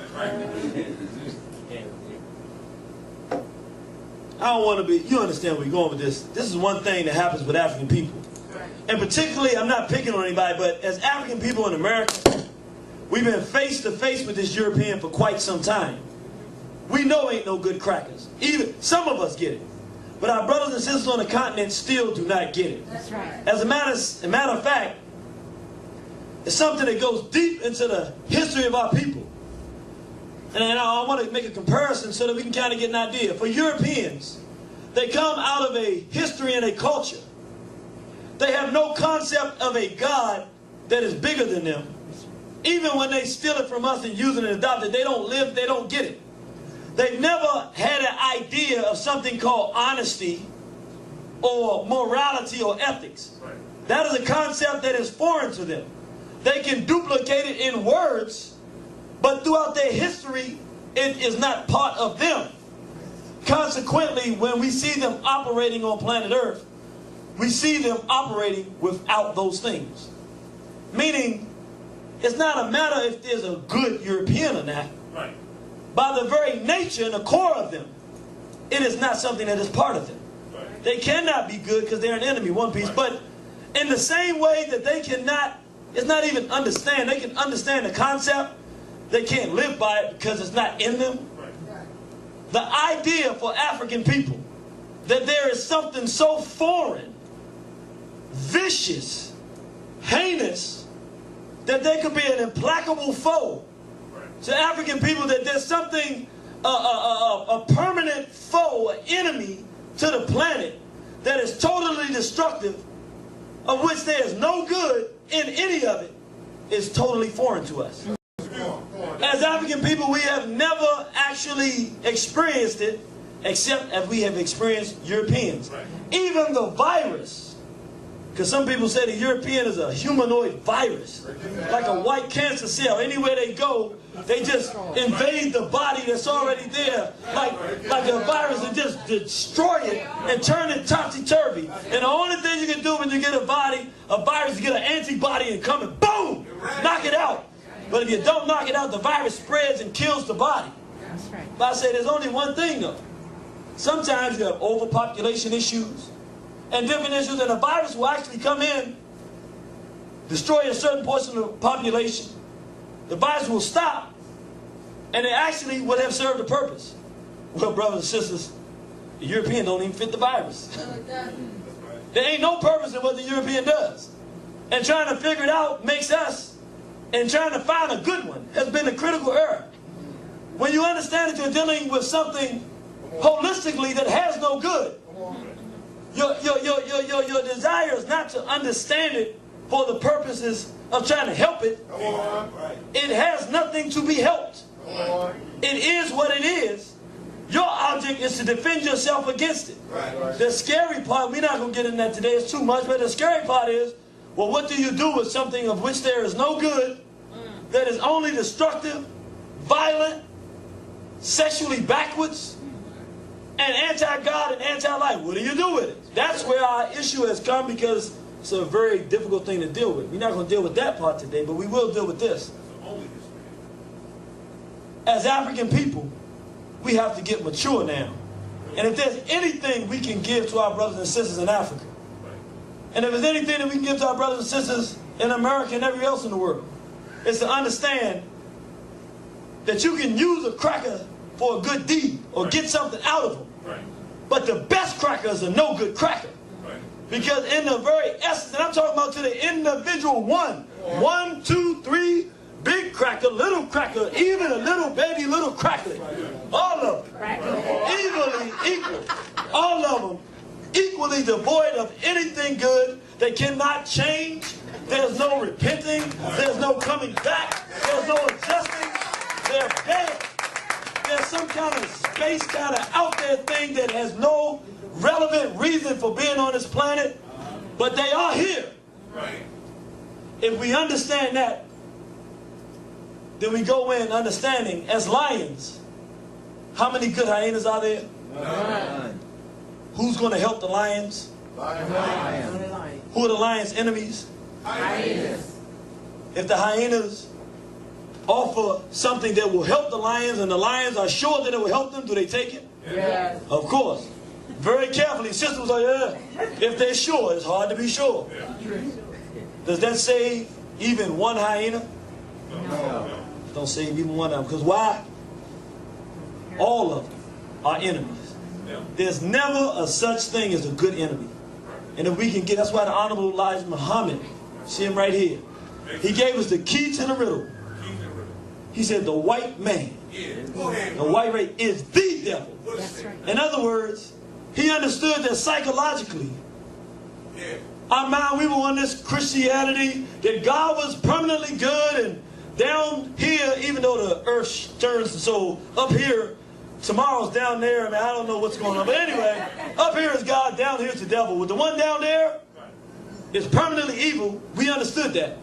He said, well, that's the European. It's true.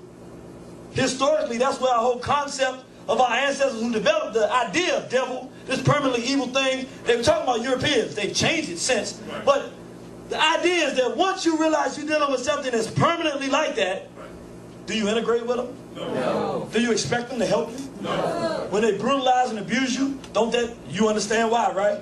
Why are they doing it? Right. Because they're evil. That's what they do. They're evil. That's what they do. That's their nature. That's their nature. Do you sit around going, I thought we were friends, Susie and I thought we had the understanding. No, Susie understood that you were her enemy. You didn't understand. And so as we go forward, brothers and sisters, I just want to say, if you're on the other side of this, you're hearing this, it's really no more mature position that we can take and understand. That's why the Nation of Islam was able to do what it has done and survive under the system of racism and white supremacy and the greatest threat for nearly 100 years because of one thing. Not all the other things helped, but there was a clear understanding in the minds of those black men and women who joined that we have an enemy who is all bad, all the time. If we can use them to get something, we do it, but we understand even when we're doing that, we're playing with fire. This is our enemy. This is our foe. Everything good should come out of us. We expect nothing but bad to come out of them. This is who we're fighting. I want you to remember that. Don't ever forget it. And if you understand that, the rest of the sojourn becomes easy or easier. As we talk about war here, really stop thinking about it. You saw what we saw yesterday, adopting black children, right? You saw what's happening in Africa. And we just showed it's happening all throughout Africa. It's happening in the Caribbean. White sex offenders for years, I didn't bring it up, going to Haiti, molesting young black boys. I mean, I didn't, look, we had to say, you know what, if we're going to really, really put a dent in this thing, it's not just talking about what we got to do. It's something we got to do that's going to be concrete. And we got to put, you can't just say it and leave it out there. Something, so this is an attempt at a suggestion to make something concrete.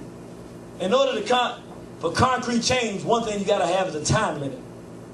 So we're going to try to work with a time limit. You also got to have a place, and it's got to be an appropriate place. Is it reasonable to suggest here in America that since the whites are a dominant society here, it would be very difficult for us to eradicate white sex in America, even if we get rid of it in our own community?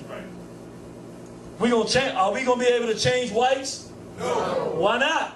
Yeah. But if we say this is not who we are, can we change ourselves? Yes, sir. Well, where is it that black people have the most control? In the house. The most? I'm talking, look around the world. Don't lock yourself up in the cage, bird cage of America. Where do we have the most control? Africa. The most numbers? Africa. The most ability to legislate and make law? Africa. Africa. I say everybody on this planet needs a home. The Arab goes to Mecca. The Mecca is a home for the Arab. Arabia, as they call it. The European has American Europe. That's what he calls home. Actually, he like to go anywhere and call it home, but you know, you get the point. The Asian, he got Asia. Well, if we said we got to clean ourselves up and get right, then we got to get right where first? At home. For African people, where's home? It's in Africa. So I say to my brothers and sisters in Africa, Mugabe, our brother, leaders in Uganda and Nigeria who are fighting this white sex madness. The Europeans are bringing a full onslaught.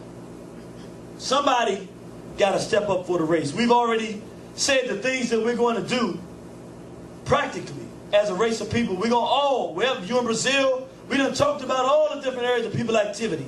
Somebody got to strike a serious blow though. So I say, let's give ourselves 2 years as black people all around the world to start talking about preventing the sexual abuse of our children and stopping this sexual deviance in our communities. That means if we're on the internet, radio shows, we're talking about, hey, the pedophilia is a problem, It's a problem in Africa. If you're in Africa, you're in communities, going community, look, we have a problem with pedophilia. This is what it is. This is how it works. We need to stop this. It's killing our people. Let's be on the radio shows calling up. If they're not making it an issue, we making an issue. Conversations with individual people. Some of us know very influential people. If you know some people in the music industry, you say, look, you can't make an album without talking about the sexual abuse of children. Put something in there just to say this should stop. Just everybody collectively in the black world, let's start doing it. We give ourselves 2 years. We start January 1st. We're going to start today. So we've been talking about it anyway. But let's make it a collective effort. Right. We're doing it now, look. Now listen, we're doing it because we love our people. We understand what has happened to us. But the reality of it is this stuff's got to stop. It has to. So we start now. Everybody knows. January 1st, 2006, we said we're giving 2 years to educate our whole community worldwide. We got to stop this stuff from happening. Giving everybody a chance to get out. Now I know some people saying if I find out somebody mess with my child, they ain't getting out. Respect. We understand that. But the bottom line is our people have been suffering. We've been under assault. We got to get out. We do it all around the world. Everywhere. Everybody, we do the articles. We make it a point to bring this up and organize. Now, if you're a black mother and you saying my child is in, I love my child, it's the time. Now's the time. Every time you talk to your child, say, child, you got to get out. For all those brothers and sisters with so much compassion and love, it's always like, well, you can't judge. Well, you really feel that way? You feel like this stuff's got to stop. You got to give people a chance right now. Do something.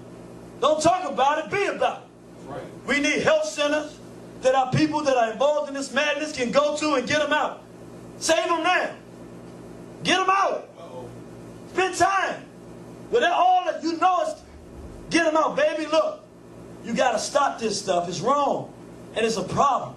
And every time I talk to you, I'm going to tell you, you got to get out. Because you got time then. And every time you stand there, they say, well, I'm not coming around. Well, baby, I love you. I want you to come around. But I can't let you continue in this way because it's wrong. It's bad for us. Then I say, that's 2 years. I say that it would be the best thing for the brothers and sisters in Africa. Because you can't fight something that you can't fight. You can't let them open up gay clubs in Africa and not expect that your children will get sexually molested. You can't allow males to be switching and transvestiting all around and expect that you're not going to get culturally destroyed. And you can't expect that we're going to be able to come together and bind. If I know I got to go to Africa, I went to Ghana. This is the honest to God truth. And I saw crackers, adult crackers, like 50 and 60 years old, walking, holding little 8-year-old and 9-year-old little black boys, walking around with their guys. And I know what's going on. I know what's going on. And I know many of the parents, we say they being irresponsible. They don't know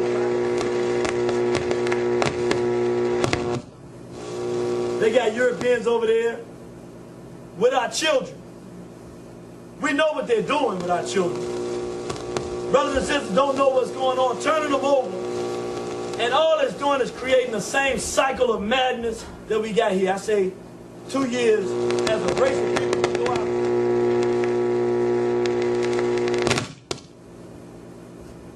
And then after that, I can do it without the mic. You know, you don't stop fighting when you drop your sword, do you? No. You stop fighting when you drop your sword, you're in a lot of trouble. We're in the middle of the battle now. You don't expect me to stop now, do you? No. Little mic problem. He said, get the mic back. Now, if it don't work this time, I'm going to let it go. All right, we back. All right.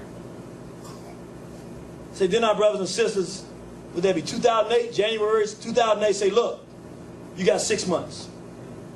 I remember Mao Zedong. The Europeans had come and gotten all the Chinese cracked out on opium. He didn't hate his Chinese people, but the problem was China was falling.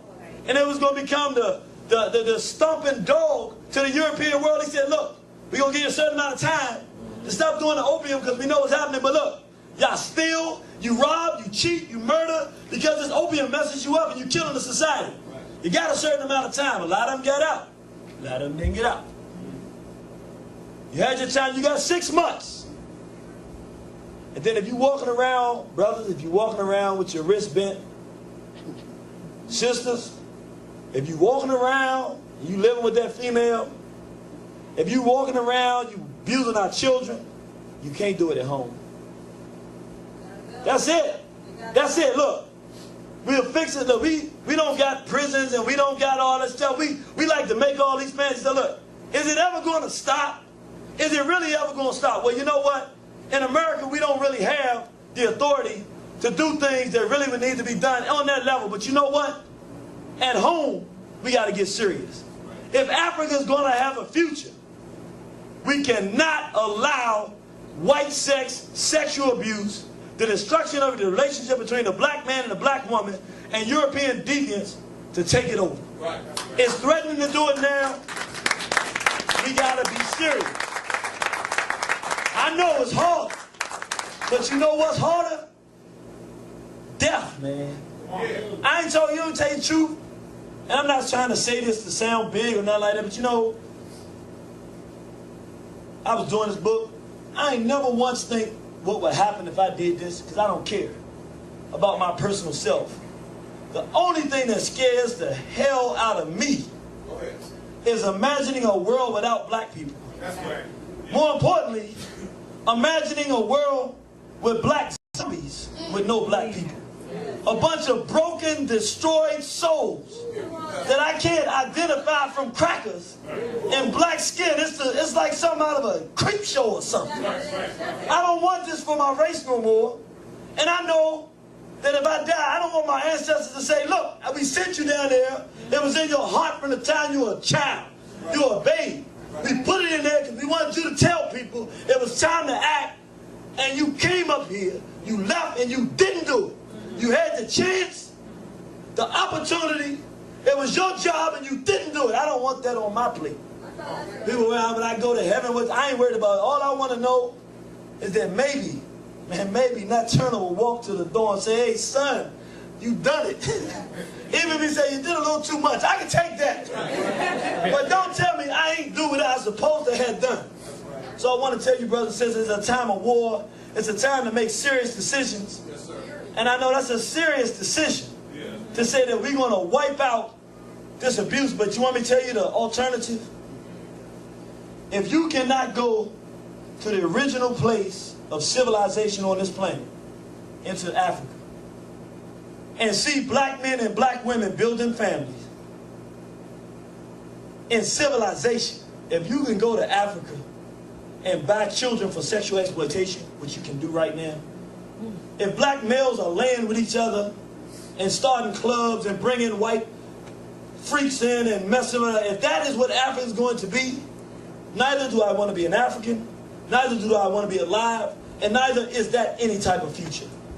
That's a worse hell I'd rather than drop an atomic bomb and get rid of all of us at once. At least we die together and our spirits can go together as one people, than for us to actually become the caves and hills of Europe.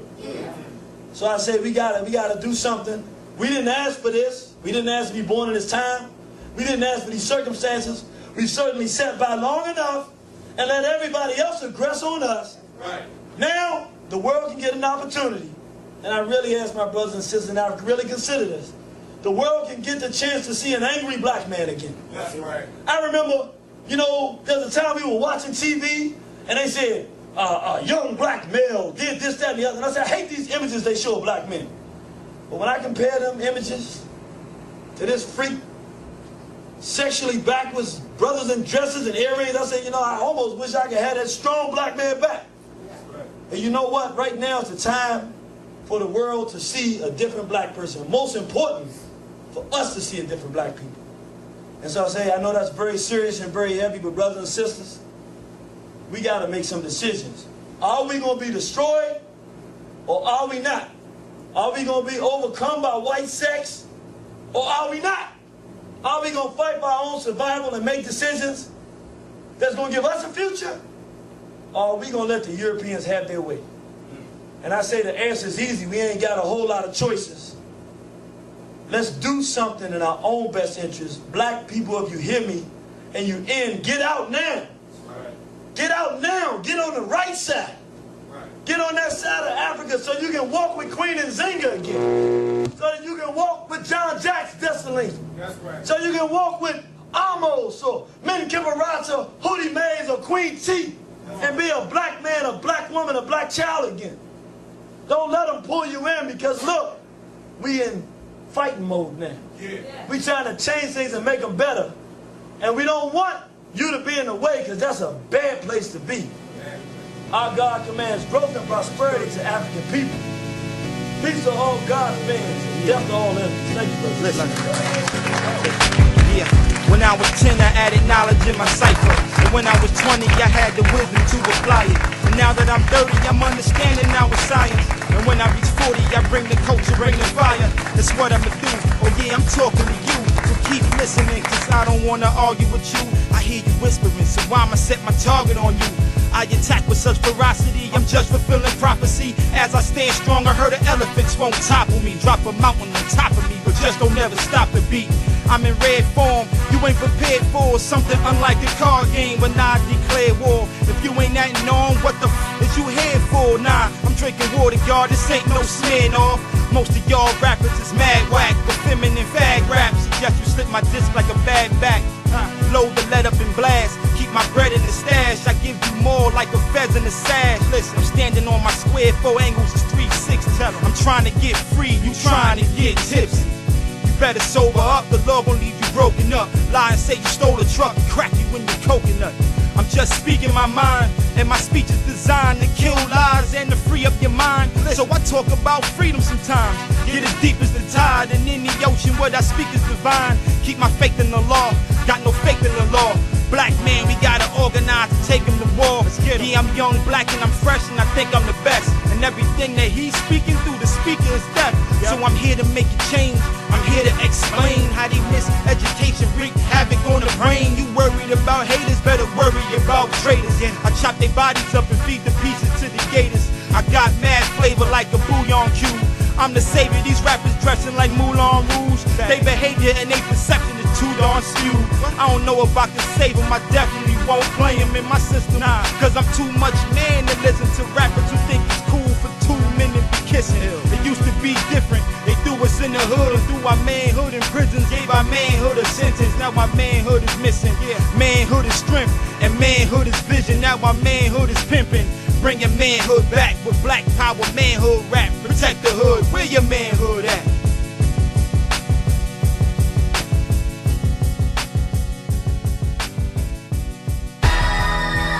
Hardcore. What's up, Big O? Effeminization of the The black irritated genie. Kush, the black Effeminization unified. of the black male. Southpaw. Effeminization of the black male. Yeah.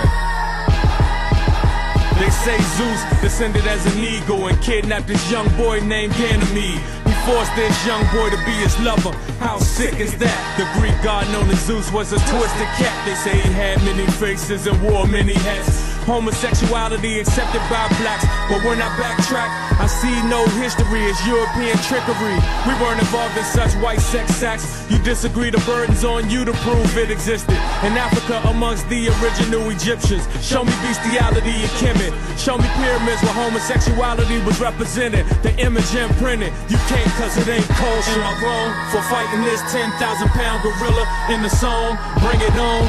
Am I wrong for fighting this 10,000-pound gorilla in the song? Bring it on. Am I wrong for fighting this 10,000-pound gorilla in the song? Bring it on.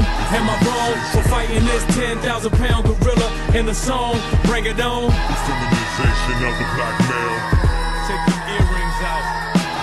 Julius Caesar was every man's wife and every woman's husband. Columbus raped Indian boys by the dozen. The Middle Passage, blacks yelling and suffering across the Atlantic. Chained down in pain, somehow they survived. Although effeminized by the white bandits, death and disease left some slaves stranded, floating in the ocean where their bodies were examined by the sharks. And in the dark they would follow, waiting for a taste of this human cargo. Those sharks didn't swallow, were put on sex farms, made it, and forced to use white sex norms. dogs. Incest, sex with your cousin and your sister. How can we forget all that they done to us? Am I wrong for fighting this 10,000-pound gorilla in the song? Bring it on. Am I wrong for fighting this 10,000-pound gorilla in the song? Bring it on. Am I wrong for fighting this 10,000-pound gorilla in the song? Bring it on. Am I wrong for fighting this 10,000-pound gorilla in the song? Bring it on. Effeminization of the black male. Pull your pants up, take the earrings out. James Baldwin and William Styron were interracial homosexual lovers that decided to architect and construct a new version of Nat Turner's life that will marginalize them. Damn, James, how you do that? Team up with a cracker to downplay what Nat did with an axe to the master. You knew what Nat Turner meant to blacks. I read your poems, you had your hands on the pulse of the people. It seemed that Nat Turner represented a dangerous role before Martin King. Maybe you should review the roots, a literary genius. Why'd you let this William come between us? Nat Turner lives and he'll always be seen as the meanest slave ever, the cracker beheader. Am I wrong for fighting this 10,000-pound gorilla in the song? Bring it on. Am I wrong for fighting this 10,000-pound gorilla in the song? Bring it on. Am I wrong for fighting this 10,000-pound gorilla in the song? Bring it on. Am I wrong for fighting this 10,000-pound gorilla in the song? Bring it on. Effeminization of the black male. Take the earrings out, pull your pants up. NAMBLA, the North American Man-Boy Love Association. They teamed up with gays and fought for rights. They all sick, one and the same. They think it's okay to screw boys at 14. They gone insane. Jump shot, dribble, bounce pass. It's all the same game, blow the whistle. They foul fags, more than a little. Hey, why are we practicing their sex rituals? Some say I'm spewing hate. I say they used African babies as alligator bait. Let me navigate up to 2008, 2009, 2010. They selling black kids to homosexual men and lesbos too, man. We gotta step in. Am I wrong for fighting this 10,000-pound gorilla in the song? Bring it on. Am I wrong for fighting this 10,000-pound gorilla in the song? Bring it on. Am I wrong for fighting this 10,000-pound gorilla in the song? Bring it on. Am I wrong for fighting this 10,000-pound gorilla in the song? Bring it on. Our social theory is that everybody in the world can get along. And what that means is we keep trying to go and get along with everybody while we get beat up and brutalized. Don't work. Other of us, our social theory is I got to get a good job and do what I need to do for myself. Which means, what relationship do you have to the next African that you run into? None. Because you trying to do your personal thing.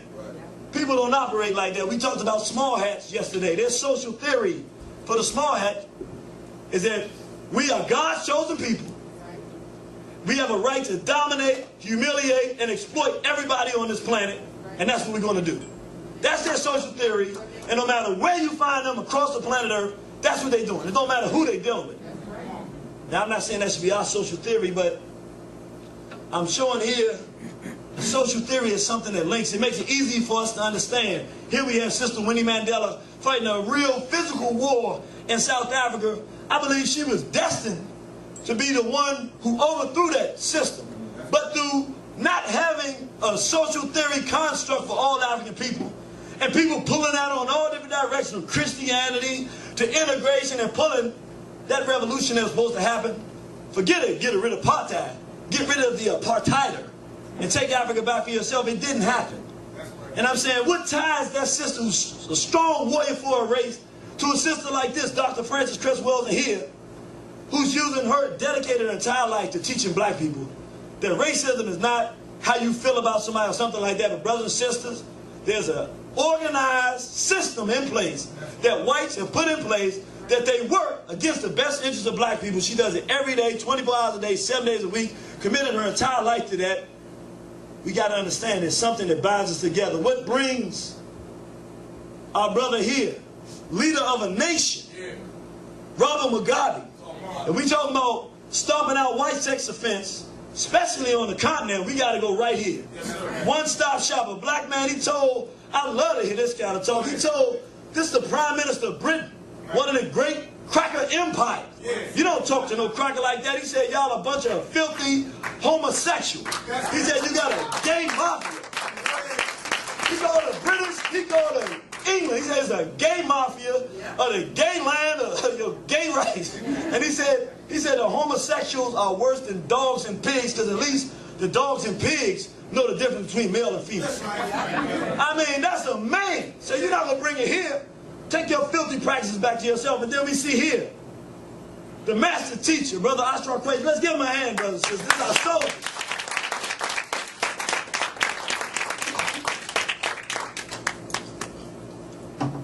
You know, I got a special place in my heart for this brother here. This is my barber here.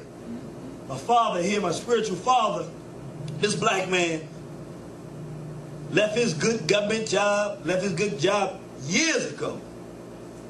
Went on a trip with Dr. Yosef Ben Yochanan, Grandmaster Teacher, taking us back deep into the history of Africa. Began to learn about the history of his people and dropped everything else in his life and said, from this point forevermore, I'm going to live my life to educate black people. And not just, I mean, nothing wrong, we need the books, you know, we've done that, but I'm saying I'm going to take my people back. Right. And I'm going to show them things that they can't imagine that they have done. And then I'm going to explain those things so that they can understand them. And I'm going to make sure that my people have a fighting chance. What brings these black men who are warriors, responsible stewards for their race, what brings them together? What binds them together? And I just love these pictures. I mean, they look almost the same, don't they? You remember the Most Honorable Elijah Muhammad built that army? You ain't want to go up against no FOI. Them was 3 letters. Crackers saw them 3 letters together. They said, uh-oh, why they went the other way? And this is the Ghanaian military. It look the same. Now, we need something that when you see black men lined up like this, you're not thinking no gangs coming to destroy you. No. With a social theory, you know that there's one thing that's rolling through their minds. And so I just want to give an example. This is not necessary today. We also have another lecture called Steps to Freedom that talks about individual things black people can do on a daily basis to change the condition we're in individually and affect global change. So we have a lot of different ones, and this one in particular, we're going to try to focus in on the white sex offense. We're going to go a little broader than that because there's some things we need to do on a broader scale that will help us move forward. But we're really concentrating on this white sex thing. And if you've seen part 1, 2, and 3, I encourage people to watch those because it's important to know what the threat is so that when you start hearing the answers and the solutions, they make some sense. And so without any further ado, I want to go into this. I want to remind brothers and sisters out there, the only way we can do this, hey, you know what? I didn't think about this. One of the first things we can start doing, this is not part of the actual lecture, but you know, it'll certainly help. We need to stop stealing from each other. We got brothers and sisters out there that's bootlegging this material, making it much, much more difficult for us to do this work. Brother Black Unifier left his job about 10 years ago and completely dedicated 100% of his time to doing this work. The brother's a DJ. The brother's a filmer. He filmed weddings and things of that nature. Has all these skills. He could be making all the money in the world, but instead of going and doing that, he's put his time and energy to trying to save his race. And for doing that, the thanks we are getting from some of these Negroes is that they take the videos. They don't dub them and give them away. They take the videos, make copies, and sell them, and make money and put food on their own tables and take food off our tables. So we ask you, brothers and sisters, please try to support us. Let us know when you find out where the bootleggers are, who the thieves are in our community, so we can try to affect some change so we can continue to do this work. Want to get right into it. Brothers and sisters, before we can do anything physical to change things, we got to start with our minds. And I put this up here because it's critical, and I know people say, no, I want to know what I can do right now. The problem with that mentality is when you try to act and do something with the wrong mindset, you're going to always end up with the wrong solution. You don't know what your end goal is. You don't have a world perspective. All we're going to do is bump right into each other. And so the question is, well, what is the overall mindset that we need to have? And it's nothing new that we need to look at. I put these 2 brothers up here, the Honorable Marcus Mosiah Garvey, Kwame Nkrumah. I put them up here. We got one brother right here on the west and one brother in the east with the same mentality. And that mentality is a worldview that's called Pan-Africanism.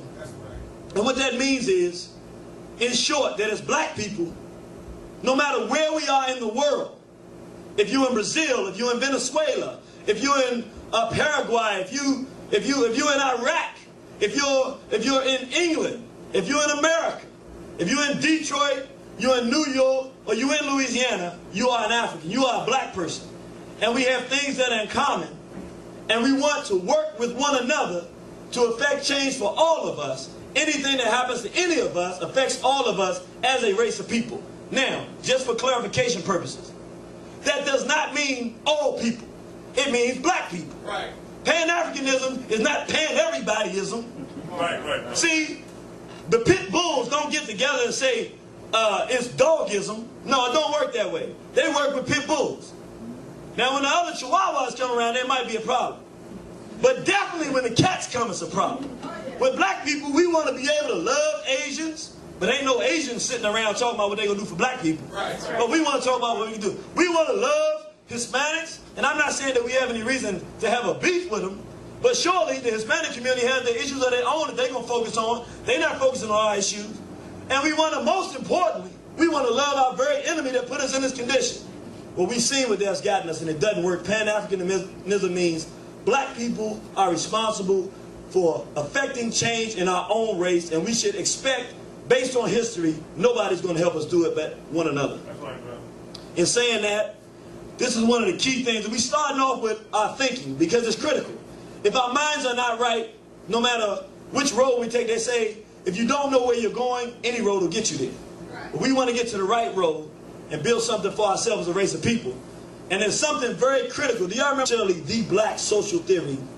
It's an example of what a social theory is, what it says, and I just want you to imagine just for a moment. Let's exercise our minds. What changes would occur if in the hearts and minds and spirits of all of our children, in us and everybody else, as we move forward in life, and we walked out under this idea or a similar idea? African people are an international racial family who share a common homeland, which is Africa, historical origin, racial makeup, culture, destiny, and a bitter enemy, the white race. Yeah, that's right, brother. We are challenged by our common destiny to destroy the system of racism, white supremacy, and replace it with justice. That's right. We are mandated by our Creator to return to our proper status as rulers of this planet.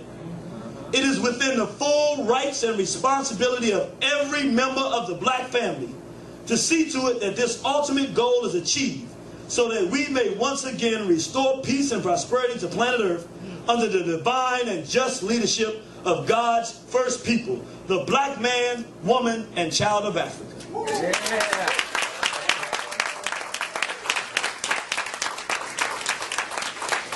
Brothers and sisters, if we got something like this into our mind, and in every area of our people activity, this was what was driving us, you can't lose. How you gonna beat the black man and the black woman together? You can't do that. So we're gonna move on. We're gonna go through this. We're gonna move kind of fast. We do some things just to give some ideas. But in starting out, saying how are we gonna fight this militant white sex assault? We just said we got to get our minds right and have a common goals and aims. One of the most important things, brothers, is education. This is our brother Chancellor Williams. I know many people may have never seen the brother, so I wanted to put it up there. A brilliant historian who gave us what in the movement is classified and called the Black Bible, the destruction of black civilization. Brothers and sisters, we cannot know God, we cannot know a future, we can know nothing if we do not know our own selves. Right. It is a shame that our children grow up and, unlike any other children on the planet, have no idea who they are. They do not know their own names. They do not know where they are from. They don't know where their continent is. They don't even know they have a continent. They don't know that they were the first people on the planet. They don't know we had our own languages. They don't know what they built. They know nothing about their past. Yet, we try to survive in a world that's vicious and cruel. It's impossible to do. And so we have to understand, as responsible stewards of our community, there's no way that our children or our race can prosper without us educating our own children. Right. Us meaning those responsible stewards of an African future. Right. Now I know integration is going to teach them about somebody trying to link them up with somebody else. That never worked. Yeah. But somebody that teaches them about the people and the things that groups have done, African people have done in the past, to liberate us and take us forward. And before we learn about us being down, I mean, let's just go in the order of operations. And we the first people on planet Earth. First thing our children should learn, they built pyramids before there were builders. They had physicians before there was a science of medicine. That's right. There's a black man who we can point to. We know his name. His name is Imhotep. Before there was a discipline of science as we know it today in medicine. He developed a discipline. But not only that, he was the world's first known multi-genius. That's right. I mean, he did architecture, designing the step pyramid for Zosia. He was a physician. Yes. Even worship here in Kamumbo, you see, as you look on the pyramid walls, you see here the birthing stool. Yeah. You see here all the instruments that were used even to this day. When in our medical people were there, we had doctors going, these are the same things we use today. I don't believe this. That's right. You go back thousands of years, you see the brother here with a stethoscope. We talking thousands of years. We created all of this. How on God's earth can we used to take those tests when we were younger, and they would say apple, pear, banana, and then they'll say lettuce. And you got to figure out which one don't fit. It's very important because we're supposed to know where things fit. That's right. We got to be able, and right now as black people, we don't have any concept and construct where things fit. In other words, when we try to determine who is good for black people, we don't have a parameter. And so I want to introduce the idea or concept or just some thinking that's critical for us as we move forward. A good dividing line for us to say, is a black person good for us or not? For everyday black people, if you want to say, how do I look? Because you know, anybody put on the TV that's black, we think they're good for us. Right. Here's a measure that we can use to determine who are the people that are really going to be good for us in our future and are really working on our best behalf. The line is integration, brothers and sisters. We don't divide based on anything else. This is very simple. Those leaders that come before us, like we see here, the Bobby Wrights, the Elijah Muhammad's, Master Teacher, the Black Unifiers, the Shaka Zulus, those who say it is our responsibility as black people to do for ourselves, and we have an enemy in the white race, no matter how they say it. That's one set and one group of leadership. And then these other Negroes that we see on the right side that tell us their ultimate goal for us is to hold hands with crackers. I mean, I'm so ashamed every time I hear that I have a dream speech. You mean the best you can tell me before you leave this planet, the most you can advocate for black people is that a little black boy hold hands with a little white boy. Well, I done seen a lot of little black boys holding hands with black boys and white boys too, and I don't think we need no boys holding hands with no boys. It just don't work. And even for you, sister, tell me how this going to help you for your black boy to be holding hands with the little white girl. That means you don't have nobody that loves you. And so if that's the best that our leadership can provide, then guess what? They're not even our leadership. They don't represent us. And we have to be able to divide this line and understand that is the dividing line for somebody who's working on our best behalf. If somebody wants to start an organization, if we're going part of anything, and they're talking about integration, inviting whites in, then we know right then and there, we're not dealing with somebody that's in our best interest. Very, very simple, very key, but it's critical. That is how black progress is destroyed. The book, The Destruction of Black Civilization, by Chancellor Williams, what is called the Black Bible in this movement, he tells us, it makes it very clear that the key element in the destruction of black civilization and progress, we always got some Negro who gets this magic plan that there's a good cracker out there, and if we just link up with this good cracker, everything will work. We invite that cracker in, and they destroy from the inside everything we try to produce. That's right. And so I say that to say it's time for a change of guard. We don't necessarily need a physical civil war, but brothers and sisters, as it relates to leading this race, we have to wrestle power from the integrationists. They do not have the mindset to help black people. They are not responsible vanguards, stewards of black progress. And the bottom line is, this community of black people who realize that we have enemies and they're in the white race, we know who they are, and that we're the only ones who are going to save ourselves. It is our responsibility. We are going to have to wrestle power from them. So I wanted to put that up there. Keep these things in mind. I love to show this picture. This sister Winnie Mandela and a lot of sisters here from the States. I want to talk about something our ancestor Bobby Wright talks about. It's called a social theory. A social theory. And basically a social theory is something that a group a common thought, a commonality that a group has that focuses them, even when they're not around one another. They have never had to meet each other, but they can walk in the same direction because there's a common goal, a common thing that moves them and pushes them in a direction. Right now, as black people, that's why we so screwed up. Some of us thugs and gangsta Don Dollars, Scarfaces and wannabe Godfathers, blonde-headed divas even if it's locked up.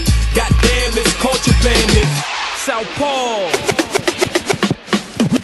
It's more Uncle Tom's joining the lynch mob. Rappers talk about how they hustle and pimp bras, doing significant damage. Young girls stripping, young dudes flipping, and their living conditions ain't the worst, not nearly. They heard your perverted verse, thought it was cool, so they emulated you on your rap songs. Now they jobless, facing charges. Girls turn sex slaves like Sarah Bartman. Baby fathers locked up and the kids hollering while you stepping on stage, accepting that praise. Diamonds in your necklace, reflecting off your shades. Your people struggling in a state of malaise. You help exacerbate with the trash that you made. Blood money.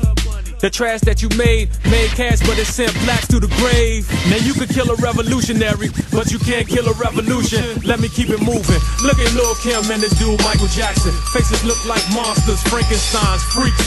After Mike finished drinking wine, he touched boys with his sick pedophilic mind. Biggie sold dimes, didn't even care, pregnant or not. He said he liked teens, young, fresh and clean, child molestation. Why his mother always get a standing ovation? You wouldn't give a Grand Dragon's mom a standing O, would you? How could you? Think it's hard, picture big raping your little sister. Now what would you do? Peace to all God's beings and death to all enemies. How you doing, brothers and sisters? All right, sir. All right. It's wonderful to see you out here. Yesterday we did the Effeminization of the Black Male Part 3, the militant white sex assault.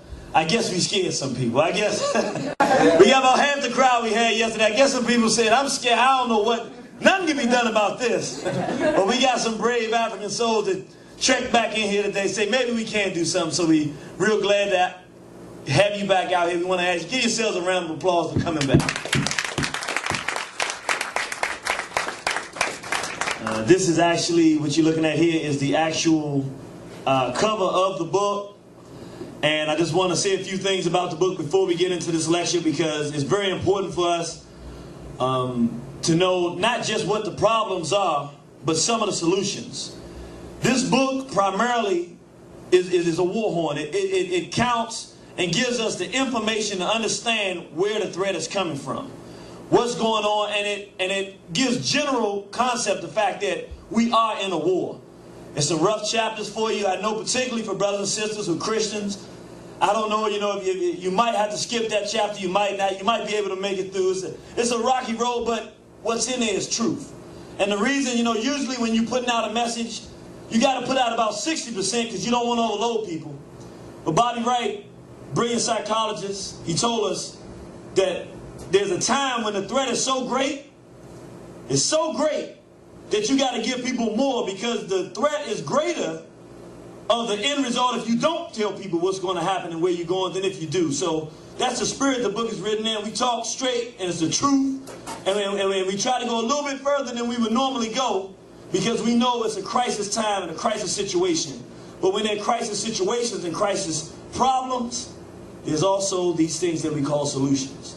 And so we've done, in this particular series, the Effeminization of the Black Male, we've done 3 parts. The first part deals with the origins of this misbehavior and how it came to be with black people. The second part deals with the political ramifications. As you look at that second video, it talks about how this type of misbehavior has impacted our movement as a people. The third one we just saw yesterday takes away our analysis more and shows the white sex offenders telling us what they intend to do. And we actually look at them from their point of view, what's coming. And so we've done all of that part of analysis, and now we need to talk about what can we do. I want you to understand, brothers and sisters, in all of our visual documentation, we always try to give some answers. All of the answers for what we can do to fix the race cannot be given today.